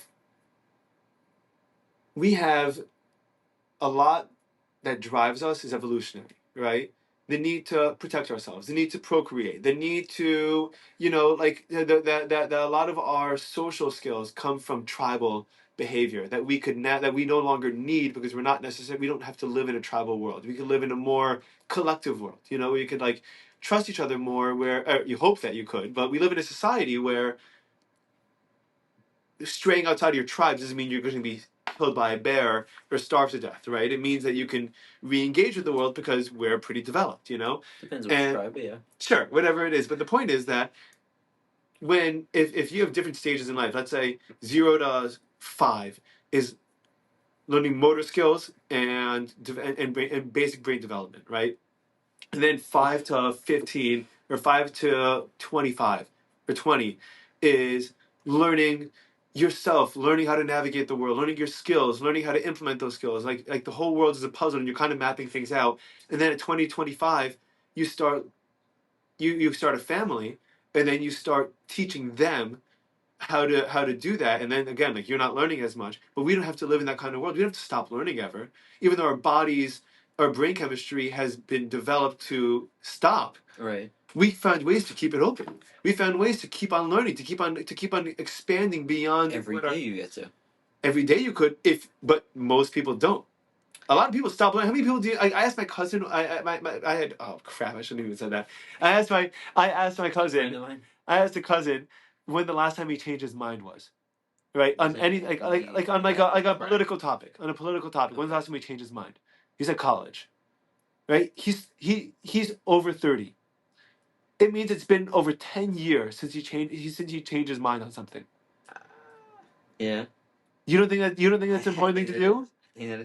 You think it's important to reassess your values every now and then? That what you think about when the way you think of the world when you're 22, and the way you think about the world when you're 32. You don't think that you should 100%. reassess every. And by the way, not even to change it, No, just at to least reassess, just to say, hey man, like things are different. I think you have to admit to yourself that things change every single day. You meet new people come up with different ideas. Excuse me, everything changes.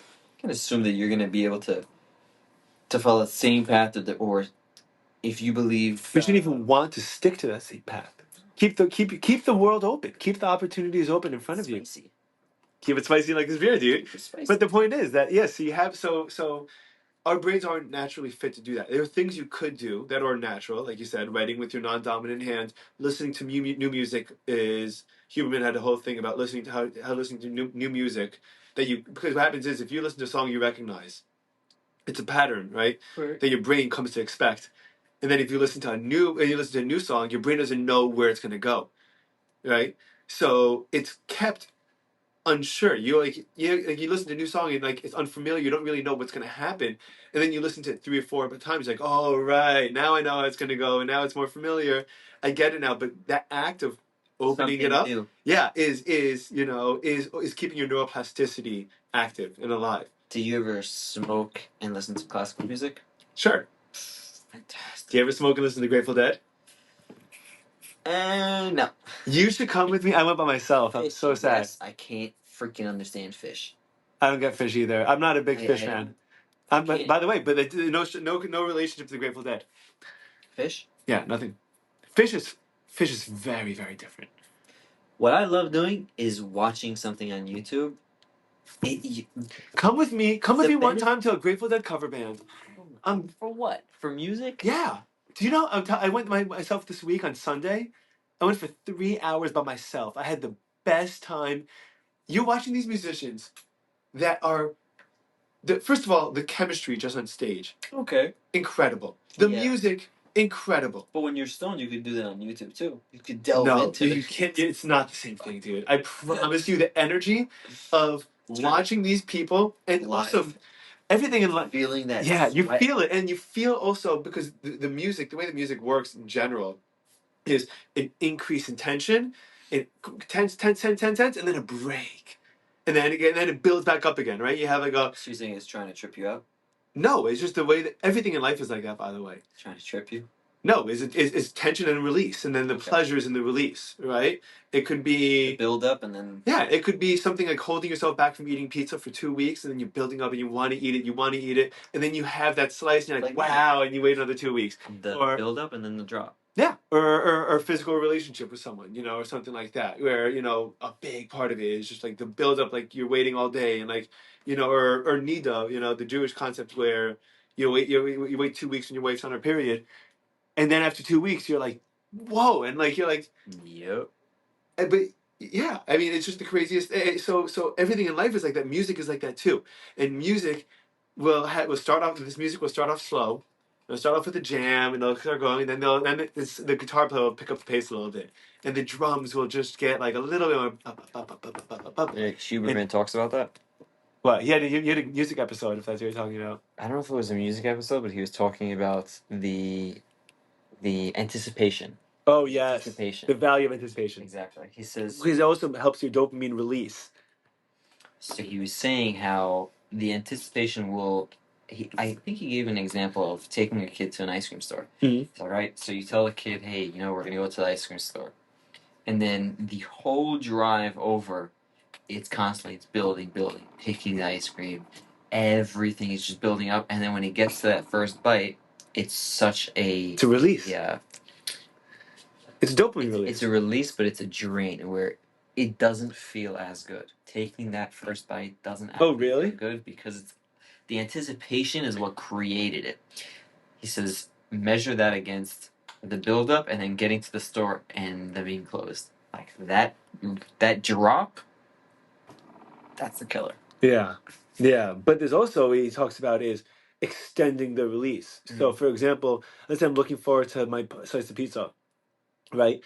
And then I just fold it up and I shove the whole thing into my mouth, and it's gone. As opposed to I take a bite and then I put it down. Right, you savor it. And I'm like, that was so good. I want another bite. Like, give yourself another second. A lot of times your anticipation will build up, and then when you take that bite, it won't be the same throughout. Yes, but it's a slower release. But it still keeps it going for longer, as opposed to just like, for example, also you do well on a test at school, right? And you feel really good about it. You come home and you don't mention it right away. And then the next day you tell your mom, "Oh, by the way, I did well on this test." The next day you tell your dad about that, right? Wait, so you're continuing it? You're continuing the rush, dude. It's awesome. What do you think about slow release shrooms? In terms of what? Actually, I don't know how that makes sense, to be honest. Well, what I did, for example, was... What was your experience on these shrooms? I'm curious. I have a lot of questions on it. Okay. By the way, I'm not a shrooms expert by any stretch of the imagination. I've only microdosed and taken... This is the first time I took a big dose. But these specific shrooms, we both tried. Yeah. Those. Talk about those.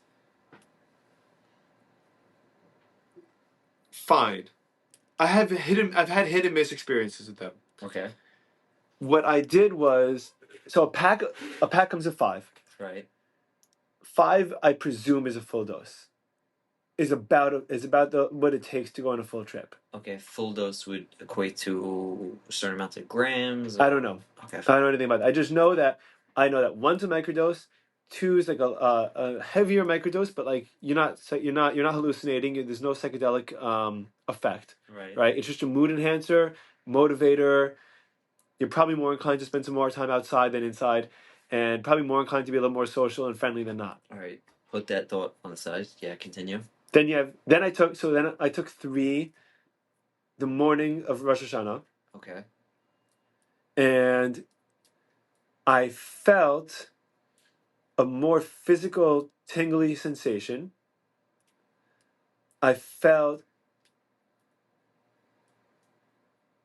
I felt a little bit more anticipation than anything. Like I was looking forward to what was going to happen. And then I took a 4th piece about after an hour and a half. Yeah. And then I took a 5th piece about an hour and a half after that. Okay. At no point did I have any kind of psychedelic experience. At no point did I no visuals, no auditory, not even, there are times, for example, where I was exhausted and I smoked and I would hallucinate out of my peripheral vision. I mean, it wasn't on purpose. Wait, what? You smoke meaning pot? No, weed. Smoke weed. And you would hallucinate? Yeah, because the combination of the absolute exhaustion and I took an edible. That's what it was. The edible was you're talking about like closing your eyes and seeing things? No, I'm talking about being awake, looking at you, and then out of here, out of the corner of my eyes, I would see things like something Like would happen that floaters? would, for example, I was living in Seattle. It was 2021, and You live so many different places, but yeah, okay. and I was sitting on and I took and it was Shavuos, so we were up all night, and at 2 o'clock in the morning, and I woke and I was working East Coast hours, so I was up every day at 5:36. I took an edible at 2 o'clock in the morning. Okay. My roommate had made homemade cinnamon buns, and I ate one at 2 o'clock in the morning because I wanted to learn. Basically, what I wanted to do was at least learn till chatzot or the middle of the night, and then it was COVID. There wasn't even shul anyway. Like no one was going to. No one was going. You know, everything was locked down. I was like, I learned till chatzot, and then we'll hang out. Maybe we'll watch sunrise if we could.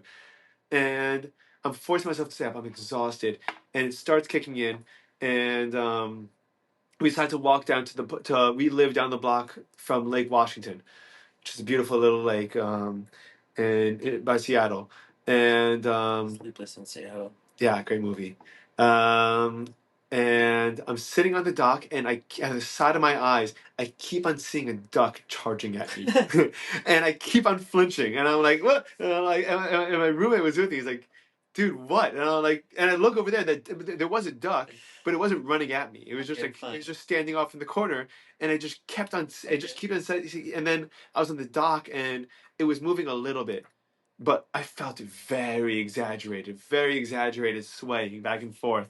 And that was probably closer to a hallucination, but I'm sure that it was probably brought on from the exhaustion and the potency of the edible. But this experience with the shrooms, with the psilocybin, I I what the value was, the benefit was, first of all, trying to maintain a certain mood and mindset for an extended period of time is hard to do, right? What do you mean? Like I want Why to would you need to maintain it? maintain the mindset of enhanced awareness of prayer, right? You're praying for your family, you're praying for yourself, it's judgment day, and you're trying to take the day, you're trying to be as conscientious um Focused. and intentional about it as possible, Okay. right? And then you also have the challenge of reading the Hebrew words and trying to translate them without your thoughts trying to read them without your thoughts getting distracted. Yes. You know, which happens to me every single day, 3 times a day in my life. Right. You know, and the two of them together is a huge feat. It's very difficult to both maintain that serious mindset and keep paying attention to the words and translate the words in your head what you're saying to match up with that intentional mindset that you're in. It's 3 things that you're doing. And I'm juggling 3 things. Yes. It gave me, it was a walk in the park for me. Yes. It was so easy for me to get in that zone. But that's also when you're stoned. No, when I'm stoned, my brain wanders more. I can't control the direction the direction that I'm heading as much. Fine, I get that. You know, this also weed and psychedelics are very, very different experiences. For you, they're different in what sense? Every sense. I don't Weed is kind of a cloudy. And by the way, it might be clear, but like silly high. Like I recognize, like I'm not being I'm being sillier, I'm being lighter, I'm being more loving, I'm being a little bit more. Okay, but do you ever get stoned and try to focus on something? Try to Yeah, when I listen to music. Something? That's it. Yeah, I can't. Do you like languages? In terms of what? Learning a language. No. Do you know how to speak another language? I speak Hebrew. Fluently? Right, you do. Hadas told me, and I was shocked. I speak Hebrew. I'm not. I would say out of 10, I'm probably a 7.5. But so you could. So I can. Yeah. You could pretty much have a full-on conversation. I could definitely have a fun conversation. How the heck do you know Hebrew? My mom and my grandfather. Israeli? Neither of them are Israelis. My grandfather is a Holocaust survivor from Poland, and then after the war in the labor camps. It was a Zioni labor camp, and he learned Hebrew there. Zioni in what sense? Meaning just religious? No, Zioni. Well, a combination. Not even necessarily religious, but Hebrew speaking. Like the goal of returning to Israel. Really? Yeah. A Interesting. lot of the labor camps post-Holocaust for the survivors, especially the teenagers and the kids, Post-Holocaust. post-World War II. Yeah. So say 48, Yeah. 49, 50, 51, Yeah. you know, whatever it is. There's a big Zionist movement. Sorry, not even 48. When did the Second World War ended in the mid 40s? 44, 45. Right. So from 40, let's say 45 to 48 or 50, right? Okay. He was in a labor camp during then? He was in a refugee camp. I'm sorry, refugee camp, not a Yeah, labor camp. fine. Refugee camp. And the refugee camp was run Gotcha. by wealthy Zionists or wealthy people associated with Zionists that were trying to take displaced Jews Okay, and fine. get them to move to Israel. And part of what they did was in that experience, in that training, was teach them Hebrew. And he ended up not moving to Israel. He ended up moving to to New York, then Jersey. And but he went back, but he loved Israel. He went back to Israel every summer of his life. He was a teacher. You know, he didn't have a lot of money. He was a teacher, camp counselor. You know, he got a PhD, but like he used it to teach. Um, and he and so he always spoke Hebrew in the house. He spoke Hebrew to my mom and her siblings, and my mom speaks Hebrew perfectly. And she spoke to us. Now, my siblings and I think me and my sister Tzipora, who's just under me, no, two under me, is are the best. She's better than I am, but I think I'm better than everyone else is. But yeah, but I'm conversational. I'm kind of formal. I'm a little clunky until like I spend some time, speaking it for a long period of time, and I don't know the slang, so I kind of sound like. Yeah, but this thing you catch on to the more people you talk to. Yeah, exactly. But how often am I talking Hebrew now? So I grew up with pretty much almost everybody in my family speaking Hebrew, or at least to some degree. You speak Hebrew? So my father speaks Hebrew fluently. My mother, I'm not sure about to the extent that of fluency that she is. I know she speaks Hebrew. I don't know if she. My brother went to an Israeli yeshiva in Israel, Hebron.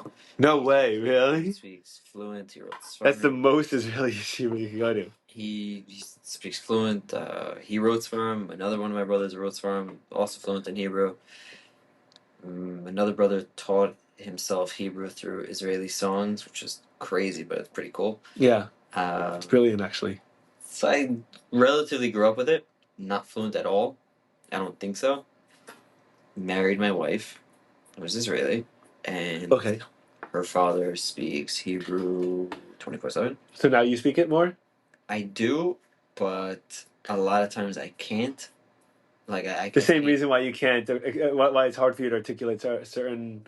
Yes, but with Hebrew it's a little bit different because every. It's like if I'm trying to get a thought out, right, and I'm trying to find the words, him nor everybody else is not interested in waiting for you to try to find your words. So I'm like, just speak English already, and like they get frustrated. Yeah. So I'm like, okay, fine. So now I can't. I'm dying to learn Hebrew fluently. Just practice. I think fun story, funny. So I was living by my in-laws for a year, right? When I moved here, lived by them for a year. So my father-in-law also smokes. Oh, does he? You guys smoke together? Many times. Get out of here. Nice. Okay. Crazy. How'd that come up? Him and I smoking? Yeah. Like how'd that first time happen? He comes by, sees us smoking, to Jay. You weren't like hiding that you smoke. No, I don't think so. Like I won't You purposely wouldn't blow it in it. their face, Yeah, but no, I'm not disrespectful like that. But I don't even know the first time. But like a lot of times, he came, just sat down and took a hit. yeah, like many times though, he used to just sit down with me and we talk for hours, and I'd be stoned. But then I remember this one time vividly.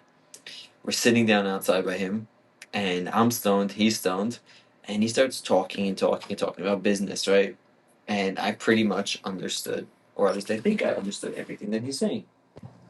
And then he says something, and I like responded back to him. So he turns to me, he's like, "So you didn't understand anything I was saying?" I started I started laughing. I couldn't control my laughter at how funny it was. I'm like, It's so funny, dude. Sorry, just taking my parking. Dude, that's hysterical. and he just continued, and I was just laughing. That's I so couldn't funny. stop. Does that happen a lot? This miscommunication? It does, and like you hope that okay, you'll figure it out through the context or Yeah. something. But I'm dying to learn Hebrew. So my friend Leo was telling me because he speaks Spanish before English, and I'm like, I feel like you're a funny guy. I told him, I feel like you're funny, and he goes, I am. He goes, but I'm funny in Spanish. He goes, it's so hard for me to translate to get that like just Those are two languages I'm dying. I need to learn Spanish. I need to learn Spanish too, I need dude. to learn because of over here. Yeah. I'm willing to take a course to really learn how to speak Spanish. We have to Hebrew, I learn think, is through, more but we learn important. experientially. I don't think you have to take a class. I think you have to learn by talking to people and having people like have a It's not, conversation. because people aren't interested in correcting you. They're not. If they work for you, they will. If they work for you. Yeah, pay them $10 an hour. Yeah, it's a lot easier to learn language with somebody who's actually paid to teach you a language. That's she's. I'll say something and she'll tell me like, "Can you just stop already?" I'm like, why? Just correct me, Yeah. teach me. Otherwise, I'm gonna keep doing it again and Yeah. again. Yeah. But My brother-in-law is like that. my point being, get stoned, watch something in Hebrew, you will understand it 10 times better. Because everything is slowed down. I don't know if it's slowed down, but it makes a lot more sense to you. I've watched Hebrew speeches and I'm Yeah, I Totally believe with it, dude. It's the same reason why when I listen to like when you listen to music, right? I listen to a Grateful Dead song when I'm sober, and it's a great song. And then I listen to it when I'm baked, and like, this guy's telling me, like this guy's saying something. This guy is using his guitar to express an idea and express words. He wants to pass something along to you. Like it's a totally, totally different experience. So I took that. I think it's gonna sound crazy, but I think it got me closer or it made me comprehend Judaism a lot better. Mm-hmm. Because during that year, I think it was the best year of my life. Which year? When I was by my in-laws, it was the most difficult year of my life, but I think it was also the most uh, spiritual growth. I guess by them because it also had to deal with being the most difficult year Mm-hmm. and stoning while watching and listening to these Hebrew shirim or whatever. It connected me. It connected me a lot more. It gave you better context. So maybe I'm not a stoner better. enough that I could. I can't even listen to a podcast when I'm high. Oh, I have a very hard I time. love it because on YouTube you could pause, rewind as many freaking Yeah, times as of you want. course, but I don't want to. I don't want to sit there and go like, wait, what do you say? What do you say? Yes, What do you say? I don't yes, want to yes, do that. yes. I don't want to do that. I Need don't. That's exactly how you get it. But I'll sit there. I'll do 10 times. Okay, again, because I'll lose focus, and even though I'm keep doing it, so just do it again till I get it. Fantastic. right. It's great, but getting you back to psychedelics. Psychedelics are a totally different experience. Your brain is firing more. It's more active. It's looking to make different connections. It's processing more than what you ordinarily realize. I think what we does is takes things and slows them down in real time for you to process. And sometimes it's still moving too fast, and sometimes it's not, right? Depending on what you're doing. With psychedelic, like when I psychedelics, for some reason, I can't explain why. It helps you look at things in a holistic, unifying sense. When I was the first time, unifying sense. yeah, the first time that I tripped, I was in Austin, Texas. I was at a live country bar, right? I didn't know what to expect, and I was terrified to do it. And I just forced like 4 or 5 shots down my throat. And I'm like, okay, let's get it done, right? Took 4 or 5 shots, then took a tab. Acid. Yeah. And and I Okay. thought it was gonna be like weed. I was like, okay, I thought we were gonna sit on the couch, watch a movie, and go to bed. Before you did acid. Yeah. Okay. Another topic. Yeah. And Part two. this might be the only podcast I'm a little nervous about putting out. That's okay. Um, and Takes two. and I went to this bar and I thought and we're listening to live music. I'm wide awake, and there's lights. There's this local southern country rock band playing, and there's people dancing. Okay. Big venue. Yeah. It was the most beautiful thing I've ever seen in my entire life. Like the lights were shimmering and changing in accordance with the music, not in accordance, in sync with the music, in conjunction with the music, and the people were moving with the lights and the music, and everything felt natural. And I was like, this is just a process of just everyone sharing together, the band, the person that's running the lights, the people that are just drawn to participating, and like they're dancing because they're not thinking about themselves, they're just thinking about expressing themselves, and just Yeah. and just physically moving in and expressing their emotions through their body, and that's beautiful. But I think that's you connecting with everything all at once. Right. It's your perspective that's creating that. Right. So I told my friend I was with, I was like, this is the most beautiful thing I've ever seen. He goes, it's not. He goes, you Yeah. think it is. He goes, it's you're at a country club and there's music playing and people are dancing to it. And I'm like, Right. no, I'm telling you, this is the most beautiful thing I've ever seen. Because you end up putting everything in line with each other, and that creates that whole picture for you. And you look at it and you're like, wow, everything just fits. Yeah. Yeah. That's the beauty, but I think that people need that perspective every now and then. That's a good perspective to have. It's a good thing to look at the world and just be like, everything is beautiful. Everything fits together. Everything. I mean, that's why people say that they experience God, because when you say when we talk about the notion of God, so God is supposed to be the oneness that like holds everything together. Yeah. That like, and why it's always talk, like, especially in Judaism, but I'm sure other religions too, when the notion of God is I am one and not many. I'm not fragmented. I'm not here and not there at one time. It's impossible. I'm unified. Right. I'm everything at one time. And that's why when people are on psilocybin or LSD or MDMA or whatever it is, and they look around and they go, there is just a oneness to the interactions that like everything has to be working together for us to be where we are right now. That's beautiful. So there, it is true. I'm trying to think of how my experience relates to that, because this experience that I had, I don't know, maybe I was too excited for it, so I didn't really It could have been that grasp we needed everything. more, by the way. It could have been that 5 wasn't a regular dose. I got to the point where I was like, Palpitating. ish. Put it this way. Okay, do you know why the term is to trip? No. No? So my brother-in-law put it into perspective for me. Because the time that we took, I think 5 or so, like I forgot how many I told you, we took like a nice dose. And I was just like, my chest, everything. What'd you feel? You felt. First of all, at that time, I felt the nausea. Okay, yeah. I felt the nausea. That's what I liked about LSD more. You don't get nausea with LSD. So I didn't get so nauseous the first few times, but it could be the dosage, or it could be because I ate. Yeah, you're supposed to eat a lot first. of Yeah. whatever it was, right?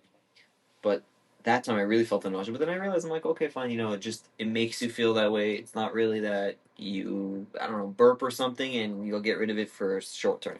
Fine. I'm like, and I was exhausted because I haven't slept the past few days or past week, and he's like, wait, you're gonna go to sleep? He's like, come, let me take you to the park, whatever. We'll go. Fine, we go to the park, and I've never been to this park before. By then, crazy.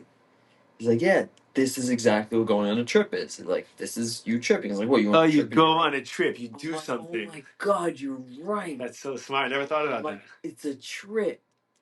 Yeah. It was fantastic. Yeah, and it almost always, every time you hear these legends about it and all these crazy stories and these legendary experiences, they're always about interactions. Yeah. They're never about someone locking themselves in a room and staring at a wall and doing it, unless you're in therapy. Unless you're in therapy, and again, you should. There's a place for that, but that's not what this is. It was good, but like, the experience still was. It was a lot better than pot. It was a lot better than weed in the sense where you were perfectly normal. You had zero downsides where if you're nervous about your eyes being red or Yeah. people There's no see come it. down. Did you ever come down? I never come down. No, There's no come down. perfectly normal. Yeah.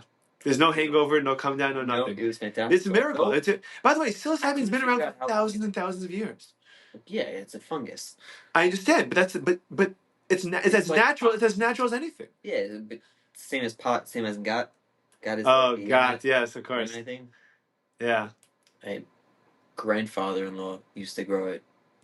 Got? It's I've never tried it yet. My mom tried it once actually by accident. Someone gave it to her in a lot. tea when we were in Hebron. You chew on it. Yeah. I don't They know. grow it. Yeah, so, I don't know. It's cool. I mean, listen. The point. for me, I really enjoyed it. Although I don't think that it's the true psilocybin. I don't. It might not be. Well, I don't know. I'll tell you why only because ingredients wise it says a blend. It doesn't say exactly what it is. And then if you look it up, it says that some companies they don't say it because they put other types of stuff inside. So like it's kind of really. yeah. Like otherwise, But I it have the say chocolate. Exactly what it is. The chocolate tastes like shit, dude. Yeah. The chocolate tastes like someone took a crap in your mouth. Yeah, no, I'm good. I don't want. I know. I can't bring myself to do it, dude. The shrooms was fantastic. You're perfectly normal. It doesn't. It doesn't One impair thing that you. bugged me. Okay. It didn't bug me, but it was freaky for me at least. I felt everything in my legs, everything in my body. I felt everything, and it was crazy because like I couldn't sit normally. I couldn't be on my legs because I felt everything, and I don't know. It was an in body And out of body. Yeah. It's both. Yeah. It's crazy. It's crazy. But I think it's 10 times better than pot. I agree, but it's also not addicting. I hope No, not. no psychedelics are addicting. You don't find yourself that I had visuals for a second, but I didn't. You don't find yourself craving. I just need psilocybin, right? Like no one says that, you know. Like you might say, "Oh, this would be, like, it'd be fun to trip." You may say it's fun to trip. You don't. No, I don't want to trip. I don't want to see visuals. I don't want to see an alien. I don't want to do that. But if it opens up your brain and it makes you more comfortable. I don't know. I honestly have to do it a few more times to try to put my finger on it. Sure, by all means. We'll reconvene when you do. Literally, I have to. So let me know after the next time. We'll do it. This is the epitome of having to try now different variations in order. So I'll give you the chocolate. I'm not taking a dump in my mouth. Okay. I hear you. I was hoping to get rid of it. What? You know, this company is right by us in Hollywood. The company that makes them? Yeah. Like we could drive to them 5 minutes. I know he's leaving. Oh. I just got told by my buddy who will probably want to be unnamed that the guy's leaving. I tried finding him. I found his website, but it's not on there. Oh really? He doesn't sell it on there. Yeah, I got other hookups. I'll figure it out. I'm so curious. Now in Brooklyn, like okay, Brooklyn. Because you're going back to Brooklyn for right. That's gonna be crazy. You're gonna be there for 10. How long? A week and a half? 2 weeks? I'm going on Sunday. Oh wow! Sunday for like 3 weeks or so. Oh, dude, I'll miss you here, man. Feel it. I'm so curious about my brother's experience. Why? He just did it too? No, he did it a while ago, but I can't remember if somebody went to the hospital.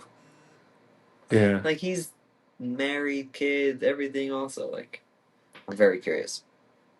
Yeah, let me know. Okay. Let's call this here, and then we'll pick up. And it's actually perfect timing that we did this because I got in at 4. I didn't want to drive back through traffic. Leaving at 6. We're gonna hit. Yeah. It'll take what, an hour to go home? Now? I mean, I leave at 7, so it takes me like 30 minutes. Okay. I'll call here. All right. Thanks for doing this, dude. Bye, everyone. Pleasure.